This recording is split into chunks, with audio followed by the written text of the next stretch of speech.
Okay, if we can have everybody's attention, we're going to call the meeting to order. Terrence will be here soon, but I just wanted to get things going since everybody is here. As we normally do, we have a microphone up here. We'll start with introductions. I'm Liz Adams from CRL Associates, and we work for the Stock Show. My staff, the Citizens Advisory Committee, and then we'll go around the table here.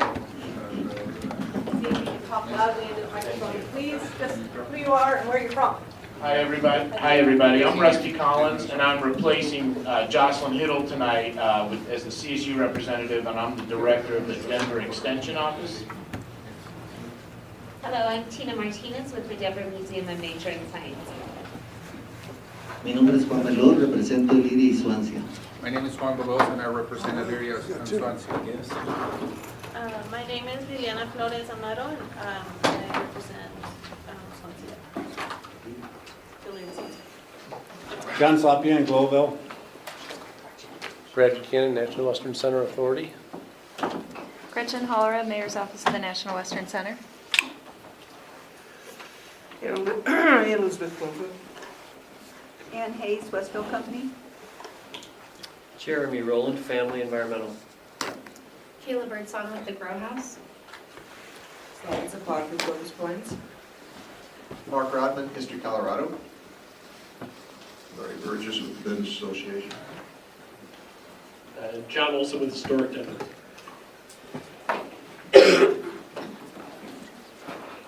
Brad Johnson, Denver Community Planning and Development. Okay. Anthony Murphy with S.P. Murphy, Inc. Abby Kelly has CIG.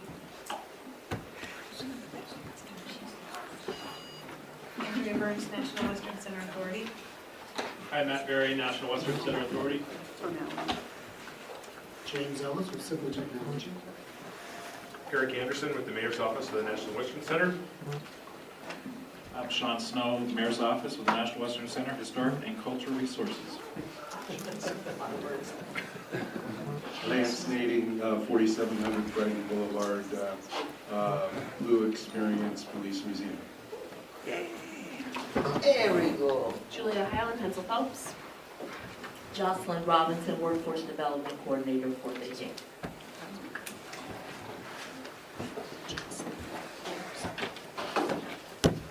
John Garcia with Cornucopia. And making it work. Coming in on all sides. President Global Armando Payano. Okay, so we're going to jump into the first item on our agenda, which is the partner updates. So let's see, why don't we start with Mark, and I'll hand this over to you. We're using the microphone just to make it a little easier for translation. That's why we use it. Okay, I just have a couple things real quickly that are going on with History Colorado. First off, if you guys are interested in historic preservation and want to see some great historic preservation projects across the state, we're having our Heart Awards on Monday night. It's 5:30 at the museum. You guys are welcome to be there. It's a free event. We'd love to have you join us for that. The other thing that you see in the information that we passed out, we are having something special on February 16th and 17th.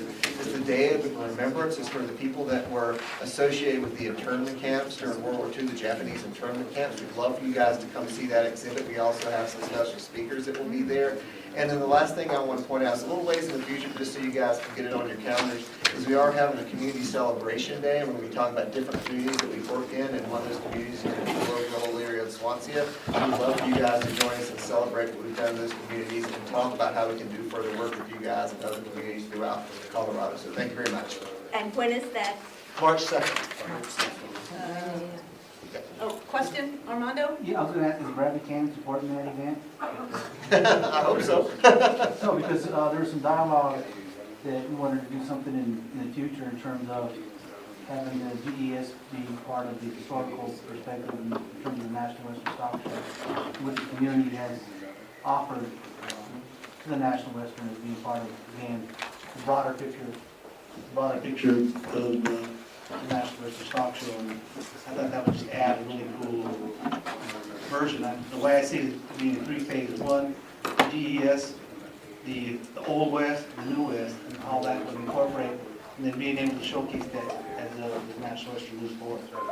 Yeah, I mean, as far as moving forward with that type of stuff, we're definitely talking about how we do that, how we move forward. This celebration is set up to celebrate the projects that we've done all across the state, so it's not just the GES neighborhood. So nothing is focused on one community. It's more of a general discussion about how we move forward with this type of projects. CSU. All right. Hi, everybody. Rusty with CSU again. You see our written report in there. I just wanted to add 2 more things to that. We mentioned the Laradon organization down the street. A gentleman on my staff, Gang Goldhammer, some of you may know, and myself, went out there. We're also helping Laradon with what we're calling an urban ag plan, site plan for their campus, to help them grow more gardens, resident-led type of ideas. And also, they have some additional land over there that we're working with them to try to set aside when we have local farmers that want to scale up their business. We might be able to use that as potential land for that type of business. And then the second thing is we've been working a lot with the Grow House lately, and the CSU Systems Office is looking at funding a potential project with Extension in the Grow House where they would fund a position where we hire a person at Extension, but they work out of the Grow House. They're hired from Globeville, hopefully speak Spanish, and work at the Grow House on Grow House design-led projects. So that's something that's coming together. We're looking forward to that. You can also see our written report here. A few things I wanted to highlight. One, History Colorado, CSU, Museum of Nature and Science, and the authority representatives are getting together each month and meeting with different community partners in the GES area and just learning more about how we can support you and what we can do as a group. And so if you know of a school, an organization that we should be connecting with, let me know. We'd really be excited to do that. And from that, we're starting to put out different programming. So we're working with Swansea right now, the YMCA after school programming. The other thing is I brought some flyers. We have summer camp coming, and we're working with Closest Points, but we're offering scholarships to any students who would like to come from the neighborhood again. So I will pass these around. Go this way and back. And so please take those. We also have spring break scholarships if you want to pass that information on to families you may know. And then we're in the process. We just made a deal with Denver Parks and Rec. So if you visit City Park and that's your home park, we're working on a nature play space, and we're really looking for people who make that park their home to come out and tell us more about how you use it and what you would like. And so we have an event coming that will be a great opportunity to come out and share your opinion so we can incorporate that into our designs. And you can read the rest and let me know if you have any questions. Thanks. As you guys might have noticed, Paul Andrews from the National Western is not here tonight.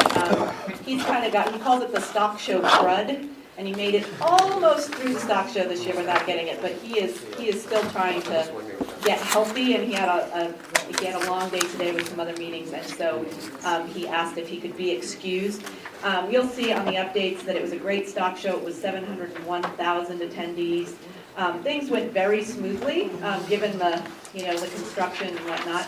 As you know, there were a couple of things, one of them being the incident with the bull rider, but that was all handled through the Pro Bull Riding Association.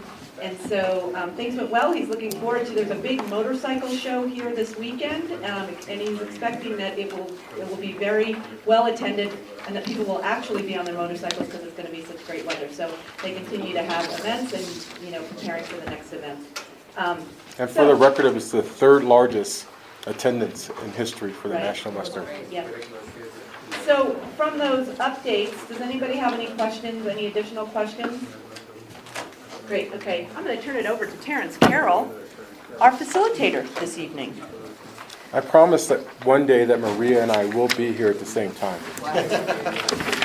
I don't know why well, I do know. I live in Pasadena now for part of the time every month.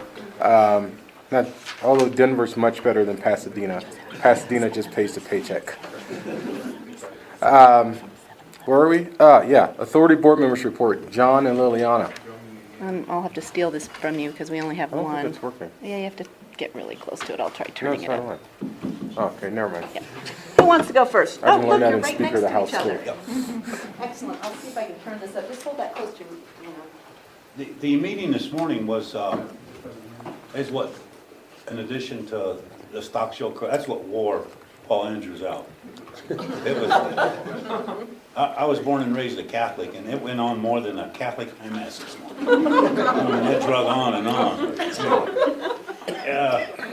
What I'm gonna do here is, I'm not gonna say anything that's gonna be repeated later. I just want to compliment Liliana on her efforts in the meeting this morning. There's other folks here that are gonna give a report, so in the interest of speeding this thing along, I'm gonna pass it over to Liana, she'll pass it over to Brad, Gretchen, whomever, and we'll deal with it that way. No need to be repetitive and wear you out. Thank you. Thank you, John. Thanks, John. Thank you, John. I just wanted to give you all an update, and probably Brad could follow up with a little bit more context, or Jessica, I'm going to call you out because you're in the audience. So we, myself and Councilwoman Ortega's office and Jessica Alguin are working on coordinating some community conversation sessions coming up early March. And it'll be around this idea of figuring out how we might come together as a community of communities around this concept of a community investment corporation, thinking about sort of the fiscal agency or the coalition that we need to kind of build to be able to, accept money and funds and sort of really kind of, kickstart the larger conversations around community benefits agreements. And so really happy to have Councilwoman Ortega on board. And so that way it's not just housed within National Western, but keeping National Western as a key partner, but also opening up this group of folks that will hopefully come together to kind of, be able to accept money from a lot of different organizations and development that's going to be happening or is already happening in the area. So I don't know if I did my best in describing that concisely, or Jessica or Brad, if you want to, jump in and share a little bit more. Okay, thumbs up from Jessica. Cool. So that's the update. We're in preliminary planning stages now, and so as soon as we have more detailed information, we'll make sure that it goes out to all of you, and we would love for all of you to share it with your networks. We want to make sure that this is as broad a call as possible to all of the folks in the community. We want to hear all voices. So, thanks. Brad. Thanks. I thought you did, that was perfect. Thanks, Leanne. A couple of things to report. One, I don't think, we did introduce Andrea at the last meeting, although she hadn't started. She has started at the National Western Center Authority. She's Chief Marketing Communications Officer. Matt Berry just started on Monday. This is his first week. His title is Chief Innovation Officer, and he will be doing a couple of key things. One, programming and partnerships, but also the project manager and sort of the lead point on our strategic implementation plan process. So please say hi to them tonight before you leave. You're going to see a lot of them.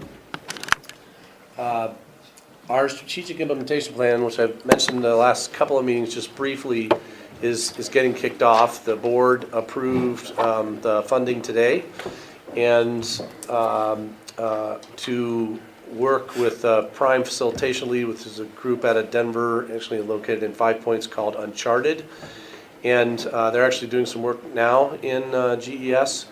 And Uncharted, we've been working on what is this process, and how do we answer the question, when we talk about the guiding principles of the National Western Center, what does that mean in what we do? I mean, Armando, we've talked a lot about, innovation and what does it really mean to actually produce the things that implement this vision that we all have, this big picture vision we have. And so that's what this process is about.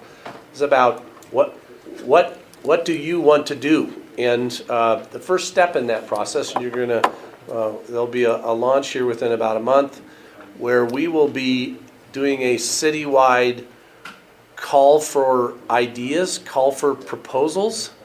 That'll be to individuals who can have just a simple idea, I'd like to see this, to groups, organizations that have a developed idea that would like to partner with and use the National Western Center as a platform. And this is not just for the immediate communities and for Denver residents, but it's also about connecting to the rural place, it's connecting regionally, it's connecting internationally, because that's what the National Western Center is about. It's a platform for a global conversation that is locally rooted and locally grounded. And I'm really excited about where the team is heading in this, what could be a usual outreach effort, and it's not going to be. It's call for ideas. And so you're going to hear a lot more about that over the coming weeks and months.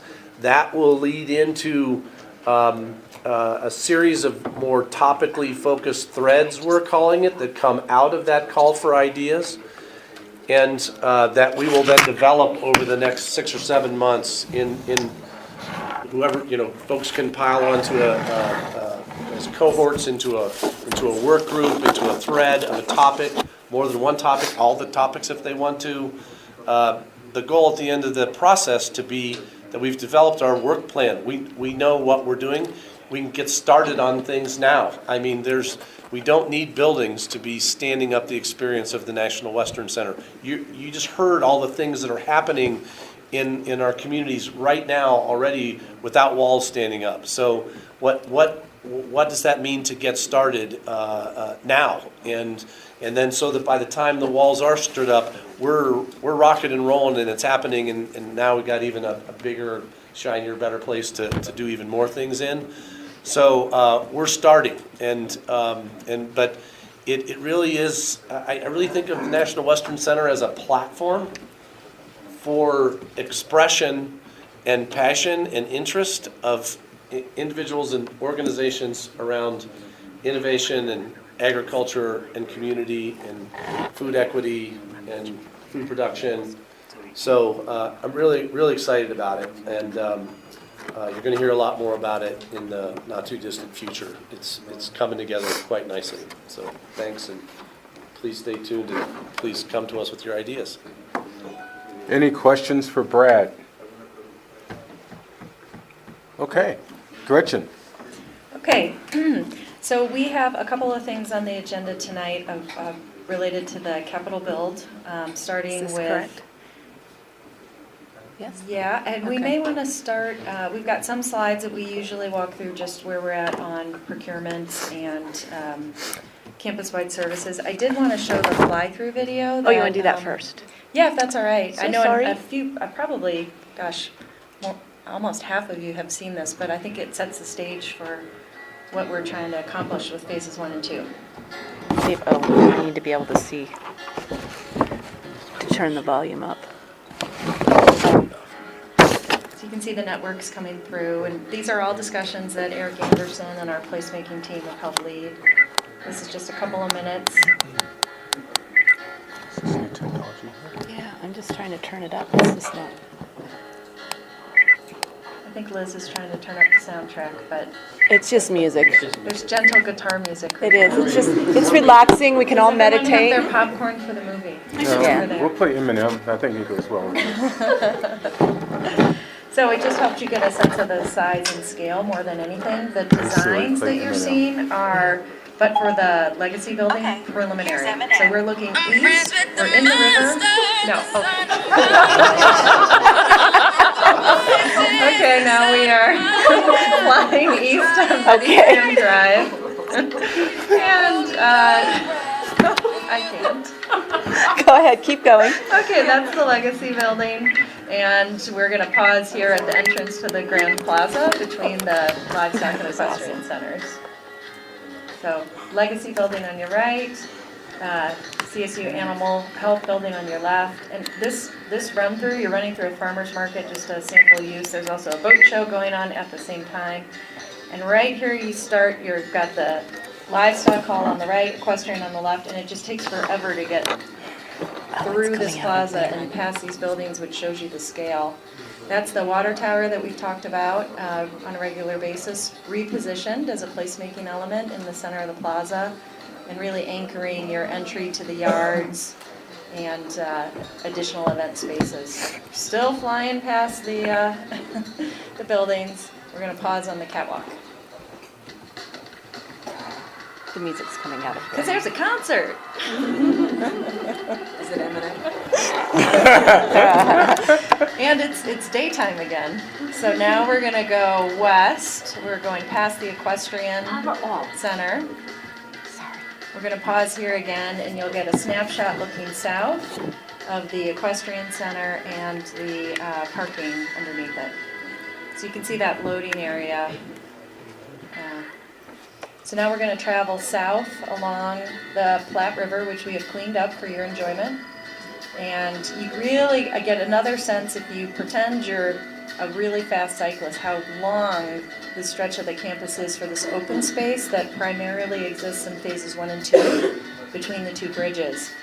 And just for John Zappian, we are about to approach the Sheep Bridge. Good. There it You is. see it, it's All right. still there. We have, we'll talk just about that gonna later ask. tonight.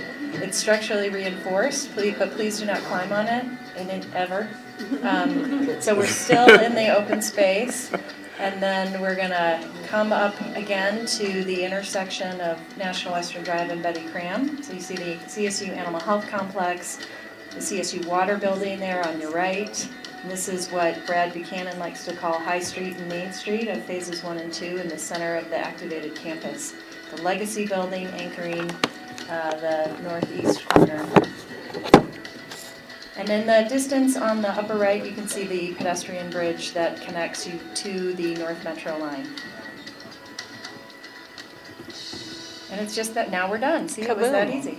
Awesome. All How done. many acres was this total? Eric, how many About acres 150. 150. on that portion of phases 1 and 2? Gretchen, how long is that distance from This is where I Betty need Cram all Eric. the way up to like the yards? Oh, golly. Is it a quarter mile? Yeah. That's what I think. More than that? Yeah. Going all the way to the end of the yard.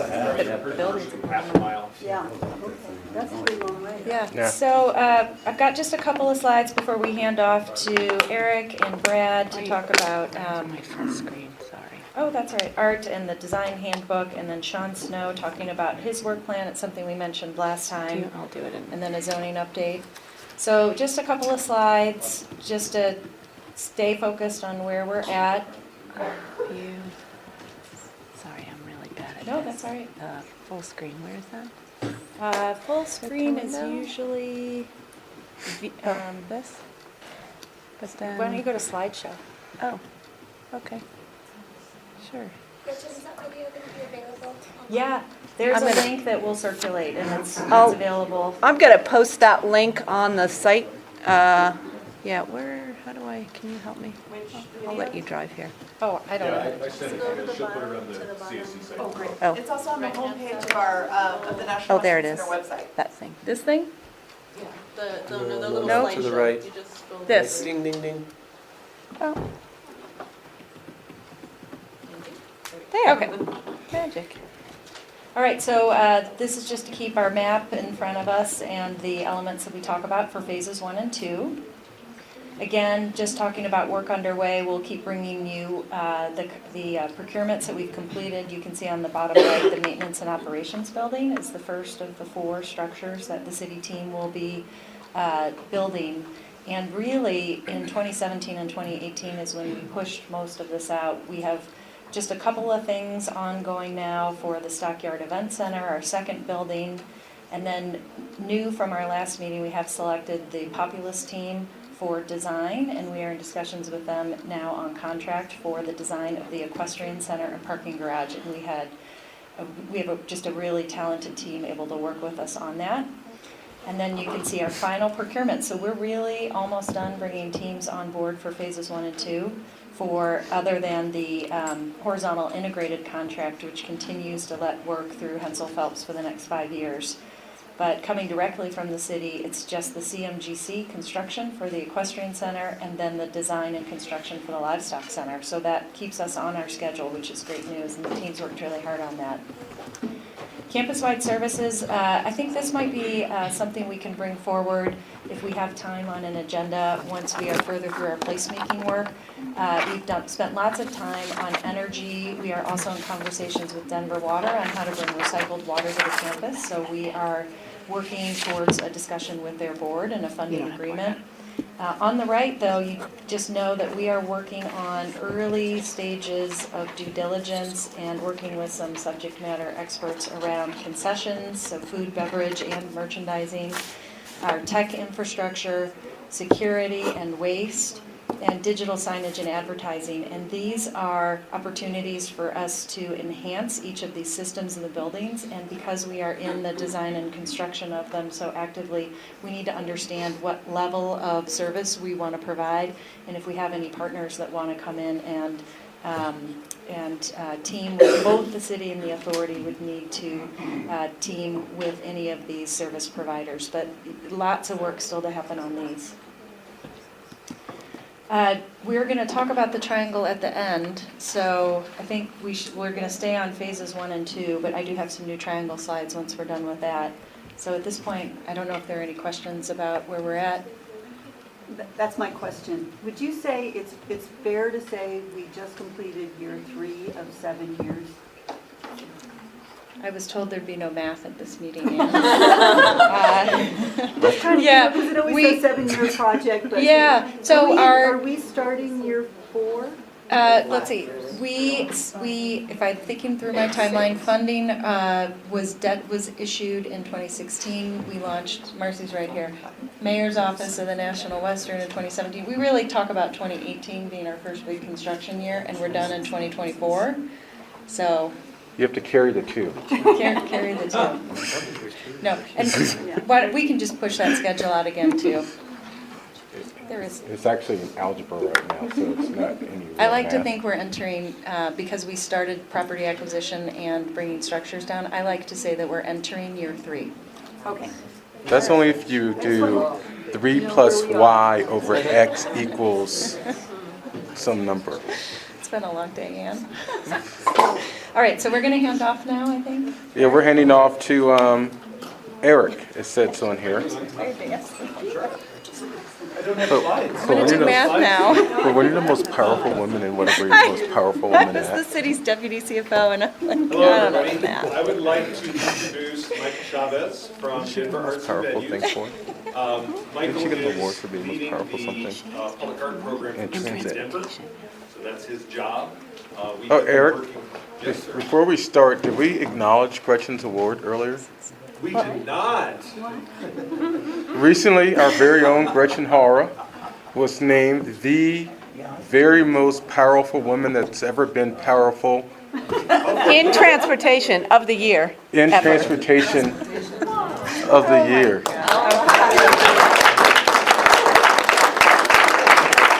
There was a gala dinner, It an hasn't event. happened yet. Oh, it's happening, a gala dinner, an event. They even created a driverless shuttle in honor of Gretchen. You just start presenting. We're all very proud of it. Thank you. It's my And meeting. the blush. Thank you, Terrence. Turn off the lights so we can. By the way, we go 2017 to 2023. We are entering our 3rd year of construction activities. She just. All right. Anyway, Michael is here to help answer Sorry, any Gretchen, I questions had on you. public art.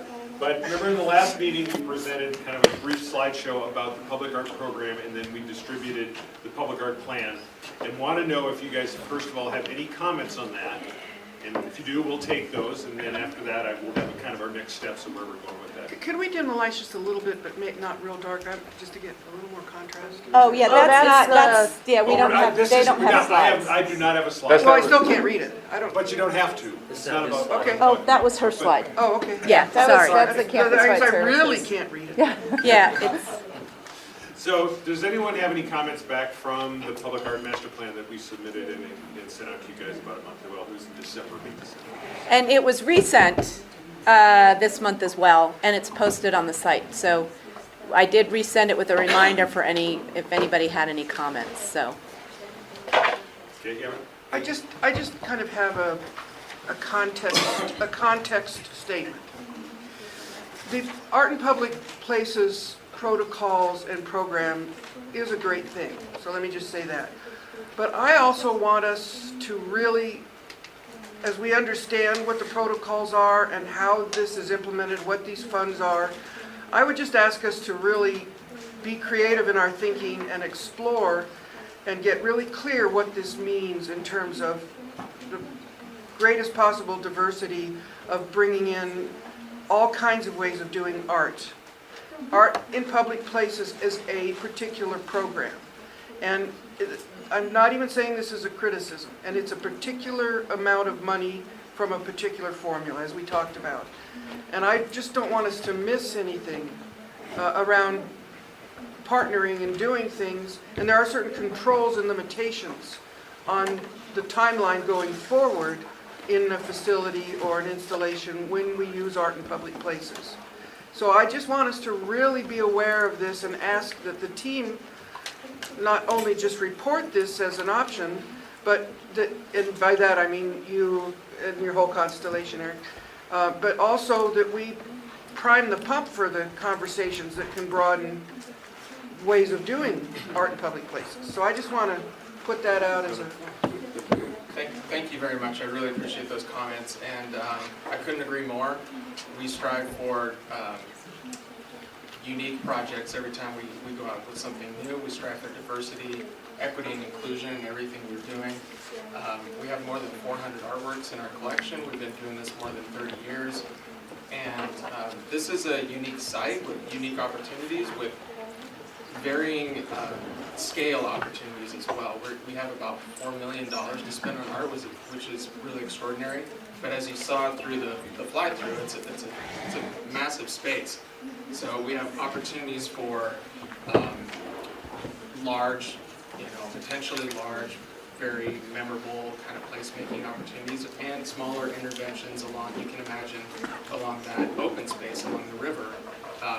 Smaller things you might discover along the way, as well as the bridges that take you to the site. So we're really excited about it, and the master plan that you've all seen is really a roadmap of all of those public art opportunities that we've identified with Eric's help and his team. So we're going to be using that going forward in our normal policy of selecting our group. What is the policy for using local artists? Do you have like some sort of criteria about how many international or national and how many local? We don't use, I guess, a quota, if you will, around local versus non-local. I will say the vast majority of our collection is built of Colorado artists. Every time we have a new selection, the selection committee decides if they want to make that particular opportunity a Colorado-only artist, or if it's wide open to artists in the United States. It could even be an international call, but that's up to each individual committee to make that decision. Yes, sir. I'm going to be a little more direct and maybe a little unorthodox here. How does the kid in Globeville area, Swansea, Whittier, anywhere, who's aspiring to be an artist and has some level of competency, has done something, how does he get connected? Because I think this effort is a once-in-a-lifetime happening in this neighborhood. And I said this before, but I'm going to wear you down. I'm going to say it again. It has to reflect. I don't want to see just run-of-the-mill fancy, nice art. I appreciate art, and I like what I see. But I think we gotta go beyond that. It's gotta reflect Dave's forefathers' heritage. Eastern Europeans, the people that labored for decades in the industries here, that must be reflected. The bridges are gonna have to be not just a crossing. They gotta be a reflection of the people that toiled in this area, even beyond its industrialization. The Native Americans that were here, every ethnic group that worked in these industries. There was no laws then for equal employment. If you could do the job, you got on and you got paid the same amount of money. Didn't make any difference what your nationality was, what your national heritage was, what color you were, what party you belonged to, or what religion you had. That's got to be reflected in this art effort. And it can't be just a nice reflection of one side of our society. Damn it, we're here, and our story's got to be told 100 years from now. And it's got to be reflected in art. And those kids out there have to have an opportunity to make some bucks Well, let to me, further their career. sure, and let me address a couple of those. So, first of all, I couldn't agree more. Nobody wants run-of-the-mill. Everything we do, we want it to be one-of-a-kind experience, one-of-a-kind thing you haven't seen anywhere else. And as far as getting opportunities with our program, we offer workshops on how to create proposals. We offer workshops on how to apply for public art opportunities. In fact, we're hosting one this month in February on how to create a proposal for public art. Later in the year, we'll have another one on what you do when you do get a commission, because there's a lot of things that comes with public art that most artists aren't equipped to handle, and that's permitting and if you need to hire a crane operator, there's a lot of things that most artists aren't equipped to do. So our office strives to educate artists and bring along artists who are not typically involved in the process, and that is definitely a goal of ours. As far as reflecting the culture and history of the surrounding neighborhoods, fortunately there's a vast amount of history to be gleaned that has been gathered, and we will certainly direct whatever artist or artists are asked to create proposals for the site, whichever site it may be, to use that as inspiration to create artwork either on the bridges or along Betty Crammer, wherever the art may be. That information is there to be learned from. Can I add two things? Sure, of course. Oh, I just wanted to add, after the art presentation, it's part of why we have Sean here to talk about the historic and cultural plan, so that we're hitting this in as many places as possible. And then when we're talking about the triangle, and I want to just spend a couple of minutes on the 1909 building, because art has been talked about there too. So there's really more than one opportunity, but the fact that history is so referenced in all of our master plans and all our reference documents, I would be shocked if it doesn't come through in the city's 1% for Art program too. And Michael has been managing this program for how many years? 7 years. And does a fantastic job on behalf of the city. Good. I have a quick question here. That's a follow-up to John's. Is the art committee a standing committee, the selection committee, or are there different committees for each project? Every project has a unique committee. So we expect there to be several projects in and around the National Western Center campus, and each one of them will have a unique committee. So more opportunities for more people to participate in the process. Now that doesn't mean that certain people will be on each committee. For instance, we need to have Eric, we'll have certain folks that will have to carry through the knowledge of the site through each committee, but community representatives, artists, arts professionals, those will all be different for each committee. And when the application process starts, I assume that you'll get that information to Liz, so that she can circulate it. Absolutely. And also about the, I want to call it a boot camp for some reason for people who want to apply for a commission. You'll get that out as well, Liz. And I will say to anyone here who wants to be in the committee, if you have an opportunity, do it. I've been on an art selection committee twice for the city, although you weren't working for the city the last time I did it. But it was a lot of fun. It was great. And I just want to piggyback on another thing that John said. I was having a birthday lunch, a belated birthday lunch, as I turned 50 2 weeks ago, yesterday. I'm old now. I haven't gotten my ARP card yet, but it's coming. But I was having a belated birthday lunch and having one of my favorite things like Vietnamese tea. And I was talking to someone about GES during lunch today, and one of the things that I said at lunch was that one of my primary goals, and I'll consider it a failure if it doesn't happen, is to preserve the cultural heritage of this part of town, because it was the melting pot, and it is the melting pot of Denver when people came here. That's a personal thing for me, because I grew up in, a lot of you know I grew up in D.C., and the neighborhood I grew up in D.C. has been so gentrified now that it looks nothing like the neighborhood I grew up in. And so I really am committed, and I hope we're all committed to that idea here, that we can improve the neighborhood without gentrifying the neighborhood. And I'm not running for anything. At the moment. I'm retired from politics. Hey, did you have something else? No, I will, we can keep going, and it's more related to the 1305. 1909? 1909. Whatever those numbers are. Although, I am going to lay down a law on this one thing. Super Bowl's this weekend. If you're a Patriots fan, you're not allowed to speak today. Wow. No. I don't think there's a problem with that. Just Sorry, saying. mister, this is America. America trumps football, and I use the pun intentionally. Okay, any other questions on public art? We'll be back to you next month. We're going to have to start the selection process on some of these pretty soon.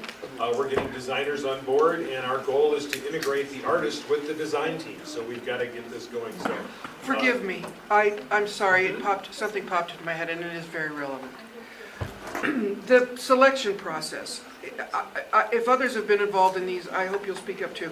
I have personally been involved in a number of selection processes with the art and public in the neighborhoods where there was a feedback loop that was sometimes very successful and sometimes very painful, where the actual entity, whether it was the neighborhood or the block in proximity, looked at concepts and ideas and designs from prospective artists and developed that within the context of their neighborhood.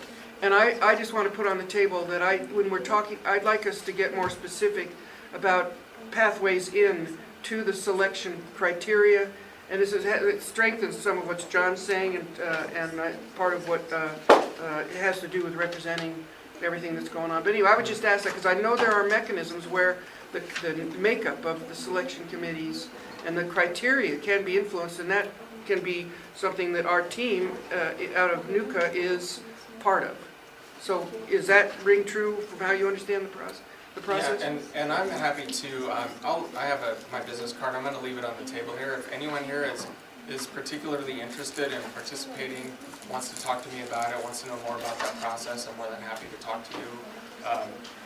We do have one person on another committee of ours that can speak to it as well, but just let me know, and I'm happy to talk more with you individually about the process. I just have one quick question. You had said that there would be separate committees for each project. Is the project tied to location? Or? yes, it is, Okay. yeah. And so, right now we've got, the big main plaza. There will likely be something in there. We're looking at something with the water tower. We're looking at something for the river bridges, something or multiple things in the riverfront park. So our goal is to use art to lead people around the campus, all right? So there are multiple opportunities, and we'll have multiple committees to make those selections. And our schedule will be, driven by the construction and design schedule, of course. And not necessarily the first program or project we roll out will be kind of like the largest one or the most, prioritized one. It's really going to depend on the design and construction schedule. Will your art scheme, will will it reflect the era and time in, say, the past 100 years in the different areas? Will the art reflect that period? I would argue that all art does that, whether it wants to or not, you know? Sometimes a committee will choose a work of art and somebody might say, well, I don't know if we should choose this because it seems dated. That's what all art is. It's all of its own time. I don't think art can help to do that, be of its own time. I don't know if that answers your question. So then your answer is yes? Yes. Okay, thank you. Armando? No, I'm just gonna ask him, how do you propose to solicit input? To me, it looks like you're only asking for solicitation from adults. What about the young kids, like the schools, the elementary schools, the Swansea and Garden Place? I mean, I proposed something to Brad a long time ago. Why can't you integrate the kids and say, okay, come over to the National Western Stock Show, see what you think, write down your ideas, forward to you guys. Because those are the kids that are going to be here for the next 20, 30 years. This is going to be their home. And if you're just soliciting comments from adults, they're all going to be lost. You know, this institution should be catering to them because there are new future leaders that are going to come forth. And this is the place they're going to enjoy and thrive and make international news. So I like to see you guys outreach to the youth. And I don't see you in your presentation or whatever comment you're soliciting right now. Nothing's being directed at those individuals. Just keep that in mind as you move forward. Okay. Along those lines, I think Armando hit the nail right on the head. Because when young people have equity in whatever project they're involved in, they won't come back later on in their hoodlum days and wreck it. And I'm speaking from personal experience. That's why that bridge is so endearing to us, right, Dave? Well, to that point, when we've involved youth with mural projects, you know, in their neighborhoods, they tend to be protected, so I do agree with that. I think John is admitting to some crimes, and as your attorney, I just advise you just like move on because some may not have a statute of limitations. Years have passed. It's beyond the scope of prosecution anyway. All right, anything else from anybody on public art? All right, then on the design handbook, I just have a quick update on that. You will see the full draft design handbook for the February meeting. It's not quite ready for prime time yet. And when Brad gets up and talks a little bit about the more zoning, he'll explain kind of the purpose of the zoning design standards guidelines and the design handbook to give you a little more information on that, but we will have a draft for you next month on that. And with that, then, I would like to turn it over to Sean Snow to talk about some of the historic stuff. I do have a slide in this. Do you have a slide? It should have been incorporated. Comms team, I'm only the person who puts it into the, is it in this presentation? Hey, Marcy, does Sean have a slide in the presentation? This may be a disconnect on our part. So what we will do, if you can talk through your one-pager, we will send it to you all. I'm sorry about that. Yeah, I know Jenna did send it, but I just assumed that meant that.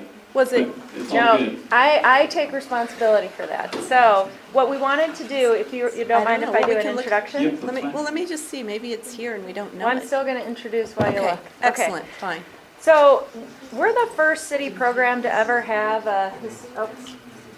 as far as I know, we're the first city program to have a historic, there it is. I take responsibility for that too. we're the first city to have. It's been a really long day. I don't know of another city program for construction that has a dedicated historic and cultural resources manager. And in that, we are very thankful to have Sean and the partnership then that allows us to work on with more detail and more content, both with History Colorado and with Historic Denver. So what we wanted to do is bring forward Sean's work plan for your comments. This is where we are directing his efforts in 2019. make sure that we've got the priority elements. We really want this to be a community-driven piece, so following this, if you want to take some time to think about it, I think sending comments, actually, send comments directly to Sean, and we'll make sure that we get you his email and contact information. And then I'll ask Sean to walk through this, and then if there are comments tonight, we'll look at those. Just remember, he's just one man. All right, thanks, Gretchen. I will go ahead and stand up front. And certainly, if you have any questions, let me know. Let's see here. So, working on a number of different things, but as Gretchen said, it's just one person trying to corral a lot of this together. But as you know, we have the big phase 1 and 2 areas that is what you've just been looking at. So I'm trying to manage a lot of the structural and object-based preservation. That could be everything from a building that we plan to preserve, or at least study its preservation, whether that be in place or moving the structure, all the way down to objects such as all of the items in the pens, such as hooks and latches and wood. Of course, all of that is contingent on a budget, so I'm also dealing with that. So we have to try to match all of that together and see what the best plan is to move forward on all of that. Looking at adaptive reuse, the biggest example, of course, is in the triangle with the 1909 building we were just discussing. Can that be adaptively reused? That's a great example. So we're looking at all this type of salvage. I'm also working on local landmark designations. Of course, we are just on the cusp of getting a landmark designation on the Armor Administration Building. So council, that will go to council this month in February. So that's pretty exciting, and as most of you know, we have already landmarked the 1909 building, and our master plan also calls for the landmarking of the Livestock Exchange Building. So those were the three biggies, and of course I'm managing those pieces. Historic structure assessments that can, by getting those done, let's say on the Armor Building, for example, that allows us to apply for grants from the State Historic Fund. So that is an important element that I'm also managing. And that, of course, ties right into grant proposals. Okay, so also ensuring coordination of historic elements within the master plan, campus cultural plan, and with design manager. Design manager, that's Eric Anderson, who you just saw up here. So he and I work in tandem on all of these things. So if I save 100 concrete posts out in the yards, what are we going to do with them? Is that too many? Is that too few? Those little things make a big difference, and sometimes we don't have the answer. We just have to take a stab at it and see what we think might be useful. And so we're working through that. As most of you know, we will start the demolition of the pens here in a couple weeks. So that is an exercise that's getting ready to happen. So we're trying to really carefully think about that, because of course once those elements are gone, they're gone. And we don't want 4 years from now saying, oh darn, I wish we would have saved that. So that's the pressure on my shoulders. Of course, continue to develop historic partner relationships. That's with folks at History Colorado, where I came from. Of course, with the authority, and of course with you. And others which will come online, others such as CSU and Denver Museum of Nature and Science. Those are also partners. How is all of that? Maybe they want some of these historic items, and who gets to choose it first? If they want a gate, are we all going to be fighting over the gates or hinges? And so it's kind of fun to figure out how all of that works together. Oral history program, we discussed that earlier, that some of that's already ongoing, but we have lots of folks who want to tell their stories, including folks with the Western Sock Show Association, other neighborhood folks. Betty Cram has been interviewed many times now, but we have a couple interviews at the archives at History Colorado, which is great. But we also have others we want to get, so I'm trying to work through the channels to continue that great partnership with History Colorado on other key individuals. Continue to support community outreach with our PR team, because we often get questions that come in. That just happened here with the stock show. the Livestock Exchange Building, asking about how long the saloon had been there. And so luckily we had that information in place in some of our research, and we're able to say with confidence that it had been there more or less within that building in different spots since 1945. So those kinds of questions are important to people when they're trying to learn their history. And so I was able to give that to our PR team, and they were able to get that out there. We are working on a temporary historic signage plan. We have lots of good information that our intention is to put it around campus during the construction, both within the triangle, possibly also in the phase 1 and 2 areas, to give people an idea of what was there, what's coming. We're trying to figure out how that can work. So that'll be something I'm looking at over the coming year to see if that is feasible or not. These would be signs that we could move around during the construction and things like that. And they could also help inform future signage that we have around campus for permanent signs. So that's an exciting project. We're also looking at, now that the triangle is coming online, we're looking at what's going to happen over there. Of course, we have the 5 buildings there at 47th and Baldwin Court, which the original intention was to demolish them outright, but they have been pulled back, at least temporarily, while we study their potential reuse on a temporary basis. But there's also a possibility that they could be preserved in that area, but we really don't know. That's something that has to be looked at and studied to see if it can fit into the overall plan. Of course, I personally think it would be great to have them in that area. As most of you likely know, Baldwin Court is the last remnant street from the original town of Elyria. When Denver annexed it, it did not change that street name, it kept the original name. All the other names were changed to Denver names. So Baldwin Court on many levels is a very, very historic street. The houses on there, what a great story if we could keep those. Yeah, let's keep it. Yeah, that's right. Because that'd be a great transition also to the rest of Elyria. So that's my passion there, but will it work? I don't know. We're going to study and take a look at it. Also, we have archaeology on site. So when construction starts happening, what are we going to find? How are we going to deal with that? So we have a plan in place to deal with that issue, whether it be a triceratops or anything else we find there. Our team does not want any dinosaur there, but I keep teasing them that we're going to find the mastodon way down deep. They don't like to hear that. No. Anyway, that's a general overview. Hopefully I wasn't too long-winded, but try to give you some good information. Are there any questions? John? Can we turn the lights up? I can't see who's raising hands. John's I can see Drew has a question.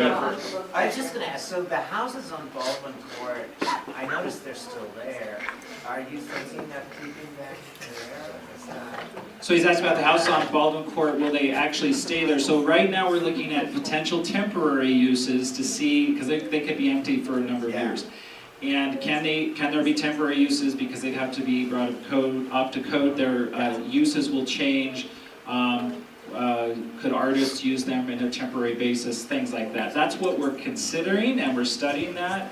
But eventually, if they were to stay, they're in the way. So either we cluster them, they have to move. Gretchen. That's what I wondered.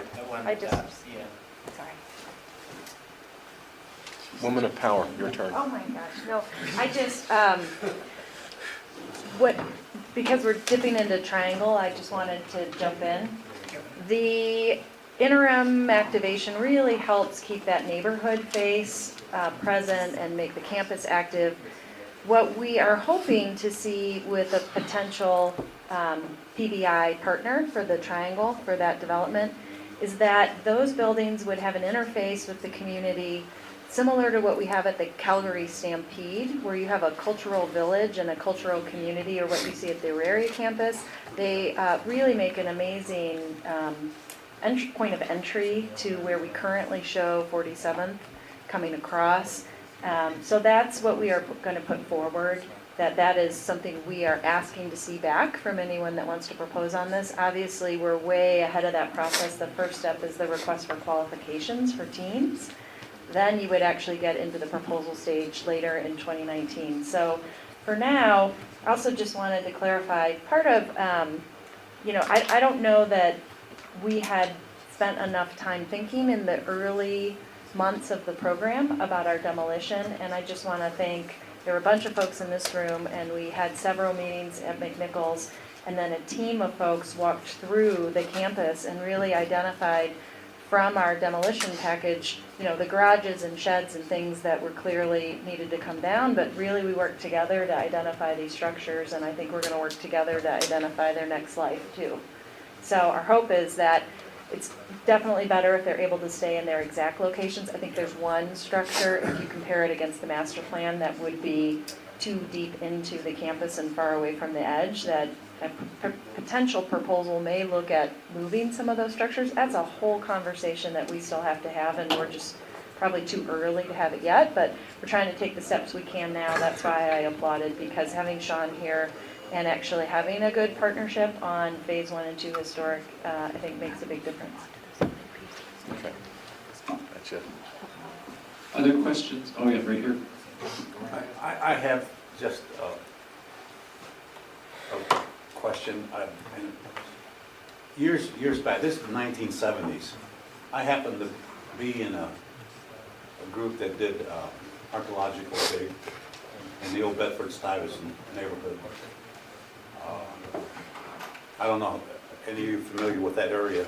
In New York? Yes.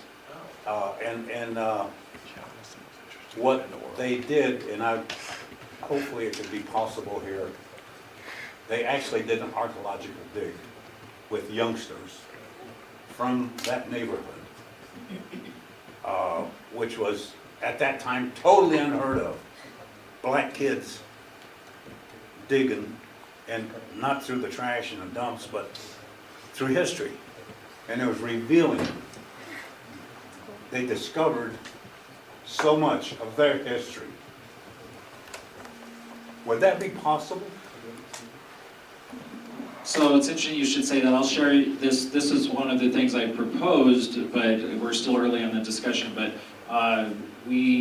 I propose, at least in the triangle area, those 5 houses that remain there in Baldwin Court are the last 5 of the massive part of that section of West Elyria. If you look at the aerials from a century ago, there were houses all the way up to where the 1909 building is and other commercial buildings. So these are the last 5 left of what were once hundreds of homes. So I'm proposing we would do, again, I don't know if this is going to happen, but we'd have hire a firm to do a parcel level research based on Sanborn maps of all the blocks there between 46th and 48th, and from Humboldt over to Brighton, where we could pull out key parcels where there was a hotel or where there was a significant house, things like that. Then, hopefully, with a partnership with History Colorado, once we determine those parcels, again, we'd have to dig out and then do, dig down and then have our archaeologists there with us. It is possible. We do it at our El Pueblo site. I should say our.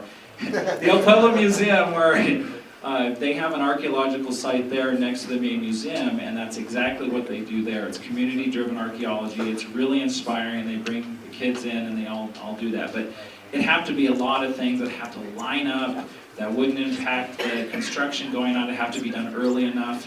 When the History Colorado Center was constructed there at 12th and Broadway, a similar thing was done, not quite with the community, but we knew what had been there, a bunch of row homes, and when we dug down there, we were able to have archaeologists there, including some from our team, that were able to bring out artifacts and things that were from those old row homes, which had been just bulldozed in upon themselves and put a parking lot there. So some of the stuff was still down the basement. So that's what we would hope to do here, but I don't know. It's just a dream of mine. Don't want to put you on the spot, Rusty, but since you're already involved with Bruce Randolph, I think that would be a wonderful educational opportunity. CSU, Bruce Randolph, archaeological, just across the way there used to be a big rooming house, hotel, couple saloons, couple brawl houses, stuff like that. There's got to be stuff down there. John, if I can add on to your question about kids and archaeology, we're looking at, over the next few years, really implementing what the term is called citizen science, but it's a way to work with the community and actually engage adults and youth both in science activities where they're out in the field and that data gets collected. It could be on any number of things from, pollution to stream quality to everything else. There's no reason if we have that model set up, if you wanted to do something like John's recommending, might be able to deploy some of these citizen scientists. I think it's very inspiring. I don't know, it's an idea, so we can definitely look into it. Well, I'm going to jump in here. That's going to be, what do they call it in the world where you actually facilitate things? We're going to park it. We're going to park it for now. Thank you. I couldn't think of the word. It's my age now. Yep. I can't, I couldn't think of it. So we're going to... Your elders can supply the words. Yeah, so we're going to move on to zoning because we need... All right, thank you, everybody. Hold on, I'd like to actually say one more thing. Okay. Okay. Yeah. Okay, Do you want and the- do you want the I took the microphone because I have You do plenty have a loud plenty voice, loud yeah. voice. Okay. So, I mean, I would first of all like to commend the whole process, the NWC for making a lot of progress during this entire aspect of dealing with historic properties. When I first started coming on here, the idea for many of these things was this was just going to be a scrape and new.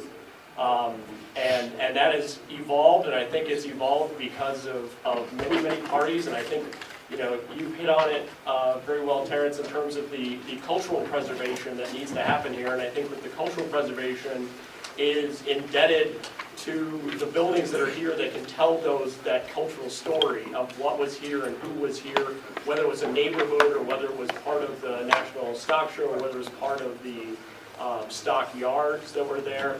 And so, but I would also, as we're making this progress about 1909 Arena and all of the designations that are happening, I would like to add a bullet point onto Sean's aspect as well as everybody's to try to prioritize the funding mechanisms that can make these things happen at the same time, because what we're saying is these buildings and these areas add that cultural aspect to them, but they don't necessarily do that if they're empty.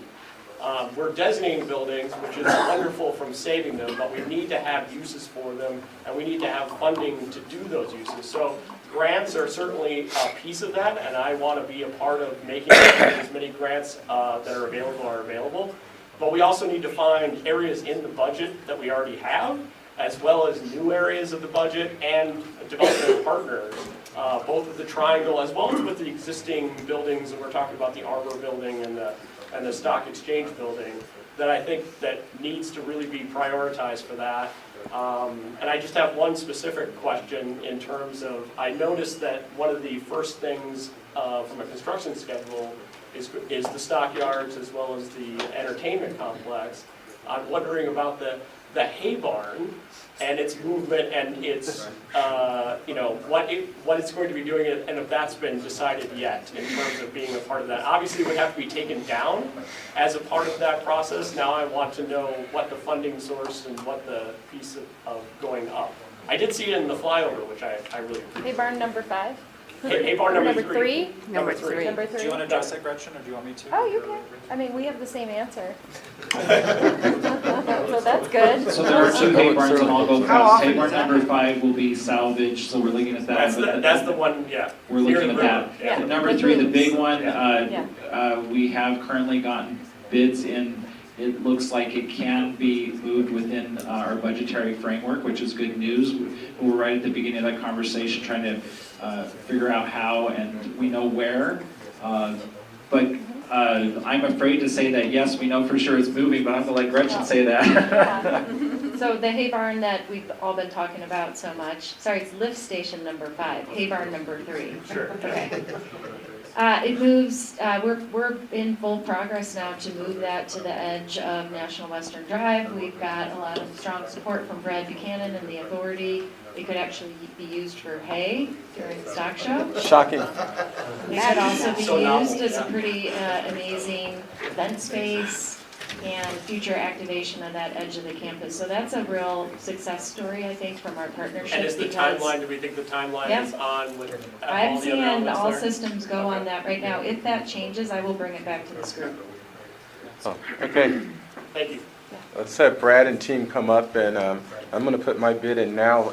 you go to an old saloon site and you find an old bottle of whiskey, I got first dibs. Because it's For probably the bottle or the whiskey? Yeah. both, May not work. depending on how well it aged. The angel share. Click for I'll me. take that. You want me to click for you? You That'd can be go great. up and Yeah, I'll that'd be just, great. you just say next slide. Okay.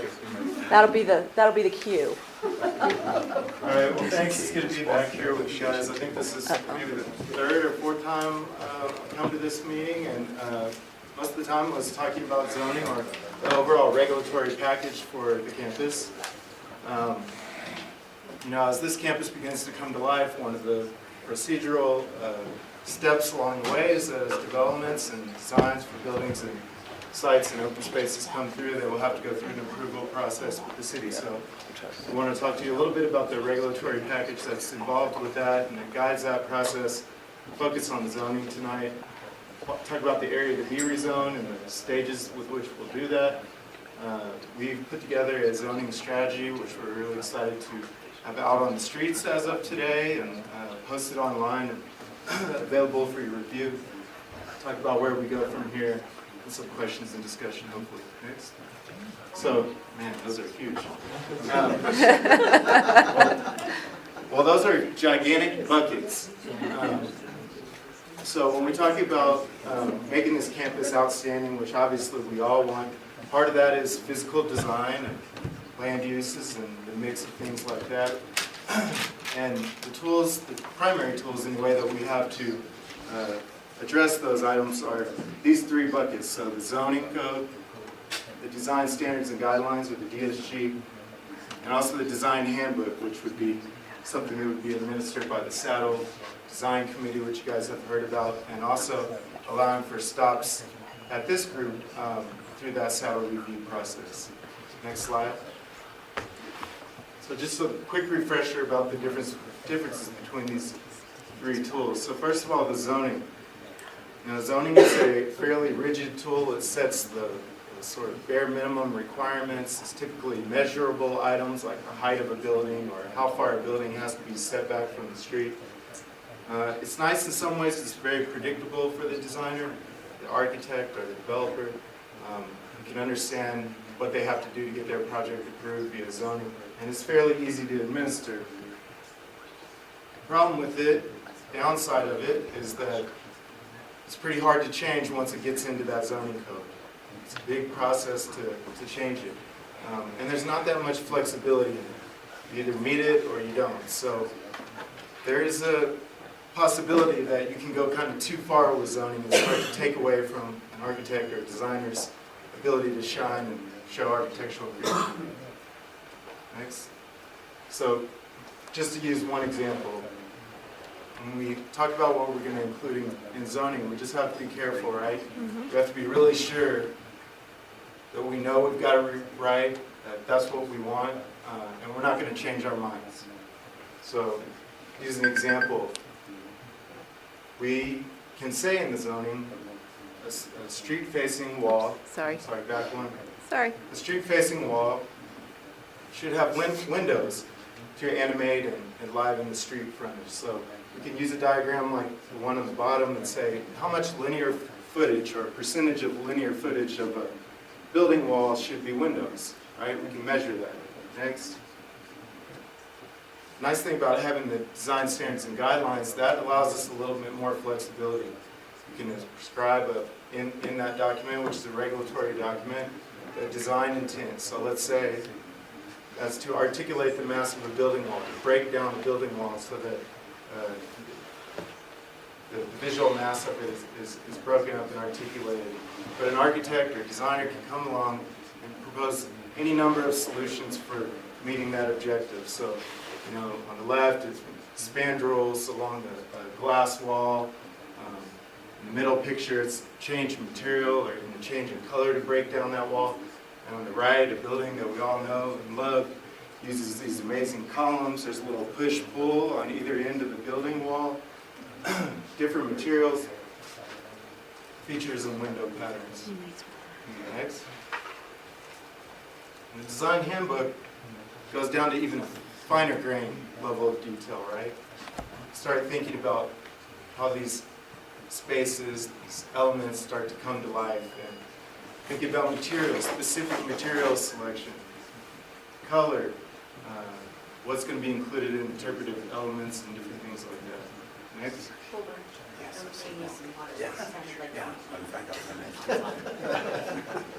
Question. Yes.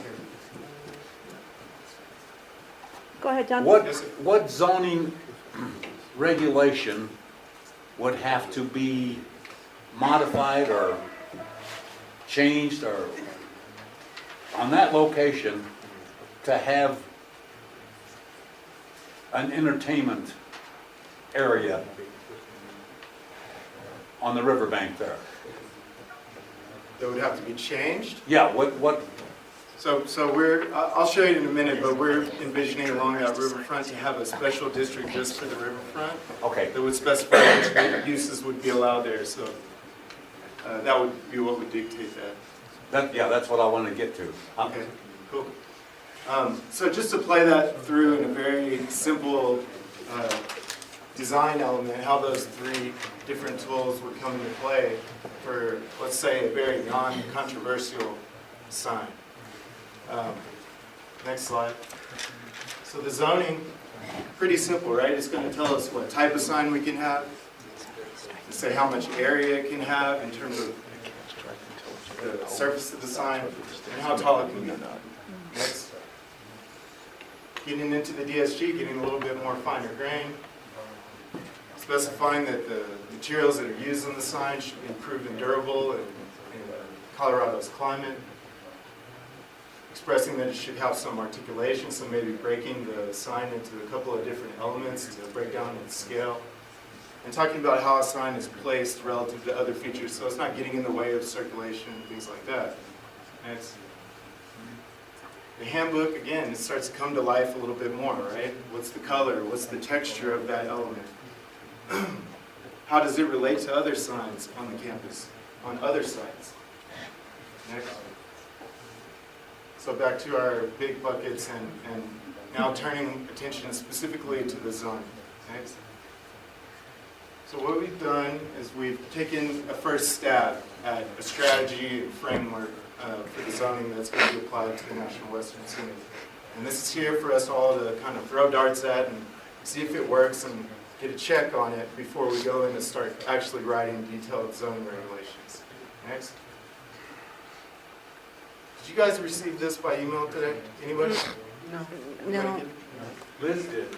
I did, but you asked me to you asked me to post it afterwards, after the meeting, is what they told me I was supposed to do. Okay. I was following directions. So when you get home, I will post them immediately following the meeting. Through these documents. So we've developed this strategy document. It's actually a set of 3 documents. Starting on the left, it's the sort of meat of the strategy. It's called the strategy report. It is really setting up the framework, the intent for the zoning, establishing different potential districts, and it's pretty much completely written at a qualitative level. It's sort of in an easy-to-read format. The backup to that is a technical appendix. You might be interested in that, John, because that breaks down more detail, like exactly which uses would be potentially allowed in each district and things like that. Measurements for specific zoning regulations. And then for those of you that don't have as much time and want to get a quick sense of what's involved, we did an executive summary that's 5 pages long. So that sums up the highlights. Next. So what we're doing with this process, eventually, the idea is that we're going to rezone this entire campus, right? We are, through our approach on the rezoning, breaking the process and work of rezoning the site into 2 different stages. So part of it is shown on the orange side, west of the tracks. So phases 1 and 2 of National Western Center. In the first phase, taking that all the way through to adoption. Then a second phase for the triangle down below, shown in blue. And we would do a similar type of approach for that, where we would develop a strategy, we would bring that to you for feedback as we go through the process to do the amendments down in the triangle, I do want to point out a couple of properties in stage 1 that we are not going to be looking to rezone at this time. One is down on the bottom left, so it's kind of hole in the map is McDonald Farms property. They are retaining ownership of that property, so at this time we're not looking to rezone it. Another one is up in the top left of the map, and that's the DRIR property. Again, they currently retain ownership of that. Once the city attains control of that, then we would rezone that site as well. Next. So just the high points of the strategy, and I want to walk through just one example of what you'll find when you get into that document. So first of all, this is our guide, right? You guys worked on these plans. The community just put all the effort into that. So when we write the zoning, the first thing we're doing is looking at these plans to make sure that we're not breaking any rules and that we're following the guidance that was provided. Next. So some of the key sort of design points that the zoning strategy prioritizes are the edges of streets. So the way that development and parts of sites between buildings and public streets and the building edges themselves up against public streets, how those are designed to create the street and impact the streetscape space, right? And then as I start to get involved with this project, the part of the street network that jumped out for me was the part that's highlighted here. And so these are the elements of the street framework that I think are most critical, and the zoning prioritizes them above others. They are the streets that directly connect you through the campus to Elyria, Swansea, and over to Globeville, right? And so not only are those streets and those segments important to the campus itself, but that's about the experience of Denver and getting you connected from one neighborhood to the other. Next. The river. That's one of the most amazing amenities of this site, right? So thinking about how the zoning can be written to respect that amenity, respect that natural feature, and engage with buildings and provide opportunities for access. Next. One of our other goals and sort of challenges with this site and trying to figure out how to zone it is there's an extremely wide variety of uses that we've got to accommodate out here. So we've got to be really strategic about how we set up the zoning to accommodate such a wide variety. Thanks. So what we've done, and you'll see this in the strategy report, is we've set up a proposal for the phase 1-2 portions of the campus, a set of 4 distinct zone districts. So the sort of orange blob that you see there is the area that's right around Betty Cram, kind of what I like to call sort of the downtown of National Western Center. The blue area is the equestrian center and the livestock center. And then the areas sort of flanking to the north and south are sort of some of those, the stockyards themselves, as well as some of the more service-oriented areas. They're going to serve the campus and make sure it's running smoothly and efficiently. And then, as you mentioned, John, the green segment up against the river, call that the riverfront district, would be a special district for that open space. Next. So we want to use those zone districts as sort of a framework for applying the rules and regulations that would apply to projects that come through. And so that might mean setting different rules for what land uses are allowed in those different zones, what the building heights, maximum building heights are, what the parking requirements would be, how buildings are required to be scaled to be compatible with the neighborhood. That one will come into greater importance, I think, when we get into the triangle for sure. And then again, the street edge characters, so how buildings and sites relate to the street. And thinking about different approaches for these different districts based on what's planned there and our expectations for placemaking. Yes, ma'am? I have a question about the riverfront district. You know, it's shown here as kind of an island. And I think what's really important is that there is, with the promenade, just further south, Globeville Landing Park, and some other areas, this opportunity to connect all along the river.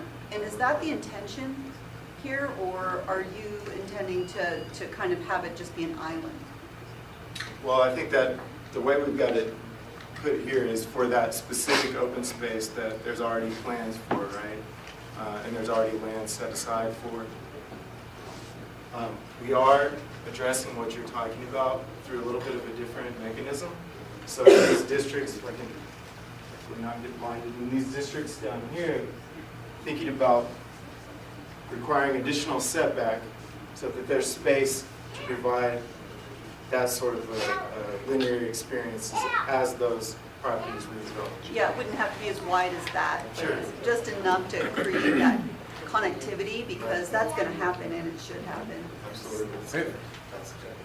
It's my understanding that the promenade and the Global Landing Park is all part of the Park Hill, the Platte drainage system would eventually connect.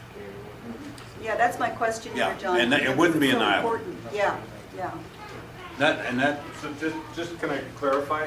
Yes. The I-70 abutment for the bridge that goes over 46th Avenue where you cross under it, during the stock show, keeps us from connecting this side of the river to Gloveville Landing Park, okay? There is a physical barrier of the highway that you can't make that connection, okay? So the connection is actually on the other side. That's why the trail is on the other side of the river there, because it can't get through on that other side. So we will take this as far south to 46th as we can, but the connection south of there on the east side of the river can't be.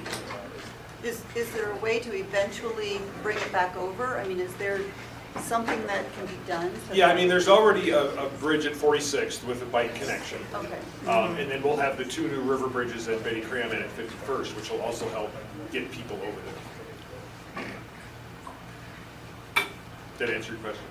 The homeless use that as a connection now. Yeah. They do. I It mean, is true. They go right underneath the I-70 around the railroad. Every day I see them. So, I mean, at this point, I think what we're saying in the strategy, I mean, I'm all in for comments and input on it, is that we want to preserve that opportunity, no matter how many times somebody says that's impossible. We don't want to do something or have a development occur there that's going to prevent that, any connection along the river, right? So what it's calling for right now is a 25-foot setback from the river adjacent lot line. That would allow for plenty of room for a path on the east side of the river boundary. So Brad, the connection that Ann is talking about, trying to keep the river front, is McDonald Farms a barrier? Do they own the property to the riverfront? They do. They do. So that's another barrier, right? I mean, right? It is for now. Yeah. For now. That's the ominous for now. They want to move. Next slide. Okay. So I just want to walk through what you're going to see when you get into this document, right? And I want to use an example that I'm pretty sure we're all going to agree with. I think. Okay, and that's the Betty Cram district, right? Betty Cram Main Street, downtown National Western Center. Next slide. So I mentioned facade transparency earlier. So having windows along building next to the street provides that life, provides some activation, provides a visual relationship between the person walking along the street and what's going on in the actual building. So kind of my X is getting wrapped around the corner, so is my check mark. But a building that's highly activated with a lot of transparency is what we expect, right? Along Betty Cram Drive. This garage wall that's a big concrete structure is not going to cut it, and the zoning reflects that. Next. So when you go into the meat of that strategy report, you're going to see a section focused on Betty Cram District. It's going to talk about a bunch of different variables, but one of them is going to be this transparency and transparency alternatives. It's going to provide what is the intent. So the intent at a qualitative level is to provide street level interest along Betty Cram Drive. What's the recommended zoning approach down below? Require a minimum level of transparency windows on the ground floor of the street-facing wall in that district. So pretty friendly language right there. Next. Then when you get into the technical appendix, it gets a little more, nerdy. But you do see it show up here, right? So this is a line in the form standards about transparency. You'll find Betty Graham Main Street, you come down there, and look, it's the highest transparency requirement of all the districts. Right? So that's how you kind of put these together. Next. And then for the ones that only have the time to read the executive summary, breaks out, doesn't even get into specifically into transparency, but talks about it as a factor in street edge character and making a great street environment. And it says you're going to have a more permissive or more flexible approach for how you do that on this end of the spectrum, more restrictive or more limited way that you do it, part of that being that transparency. And then you see where Betty Graham Main Street lies on that spectrum. Next. Brad, I have a quick question. If you're putting this in the nomenclature of the current zoning code, so is it CMP, NWC, that's the context or the first, is context first? Yeah, so I didn't Or have want you to not get even decided on that I yet? didn't want to get into Okay. those kind of names, I just wanted to use intuitive names Okay. for now. But yeah, eventually It will translate into these that, will transform and evolve into having those typical that zoning same style sort of, names. okay. Thank you. So just one last thing, and we've talked about this before when I came here about signs. So the idea is that we would maintain the existing sign regulations that apply in the areas of the triangle that have already been rezoned to National Western Center zoning, but we would enable through the zoning a district sign plan option, which would provide an opportunity to do signage that goes beyond or a little bit more flexible than what would be allowed in that base zoning, provided that it met the specific criteria that we're going to develop alongside you, and that it would have to go through a public process and be an approved plan before that signage could go forward. And so that signage that would be allowed and permitted via this district sign plan option might include all kinds of creative, innovative signs that we maybe haven't even thought about yet. But up into including full motion video and digital stuff and moving stuff and all kinds of cool things that can help bring the campus to life. But of course the other side of that is we've got to make sure that that criteria is set so that it's consistent and compatible with the neighborhoods, right? So that's science. Next slide, last slide. Excellent, so sorry. So just going forward, we want to collect feedback on the strategy from you guys. With that feedback, we'll start turning this material into actual zoning amendment text, and maps and things like that, and get into that sort of more technical phase. We're looking at getting those the first draft of the actual zoning amendment text out by March 2019. Getting ready for planning board in the late spring, and then moving towards an actual adoption of the zoning amendments for stage 1 west of the tracks by August 2019. That's what I got. Okay. Yeah, because that's the end. There are no more slides. Yeah. Lights? Lights, somebody? Light driver? Thank you. I feel like I'm a Rocky Horror Picture. Yeah, I know. Whew. Okay. Wow. Any questions? Okay, the only question. Okay, I'm going to ask a question, and this is a long process in a way, and you may need to say, oh, well, that's dealt with over here. It has to do with land use as a program consideration. This is an educational project. I tend to think in terms of the National Western Center campus so that every inch of it can be educational. It's also a K through 12 environment as a potential. So in the river, we have possibilities that have to do with an osmosis of different scientific experience, and this is right up the alley, we're going to have that conversation, of the citizen scientist movement, etc. There's also ideas floating around that are kind of intriguing, like there's a water wheel some people are interested in putting in. And I'm not saying anything is particularly relevant, but I don't want us to not consider the possibility, even with entertainment, etc., that we can't get innovative in creating an engaged environment with active nature that's in the theme of regenerative and sustainability on every square inch of this, and then how does this happen with zoning? And then flashing back so long ago to the conversations in this group around when we created the special zone district, is that the correct term? Zone district for National Western. Yes. There was some conversations of, well, why does it stop at the footprint edge of the National Western? We've got Carpio sanguinetti, Heron Pond, the first natural preserve in the state, in the city, right across with a really extraordinary environmental challenge.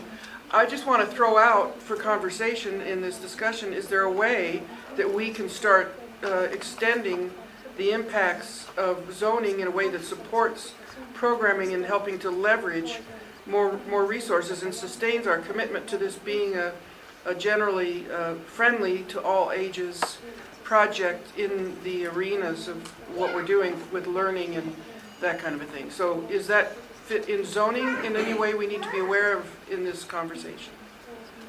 Well, the second part of your question that you just finished, I think the boundaries for this initial effort of zoning, and I think if I'm hearing you right, you're wondering about maybe expanding the rezoning across the river, for example? Or leveraging spot zoning changes that are harmonic with some potentials. And I realize it's a long and it's a complex process. I just want us to try and understand what we have to anticipate to get creative in these affiliations, because some of this is over my head, and I'm sure I'm not alone in that by any means. Yeah, I think with this effort, we need to stick, this immediate effort, we need to stick within our lines. And, it's a good thing that the surrounding areas have the neighborhood plans that they have, and those obviously, as you know, are a huge factor when anybody comes in for a zoning change like that.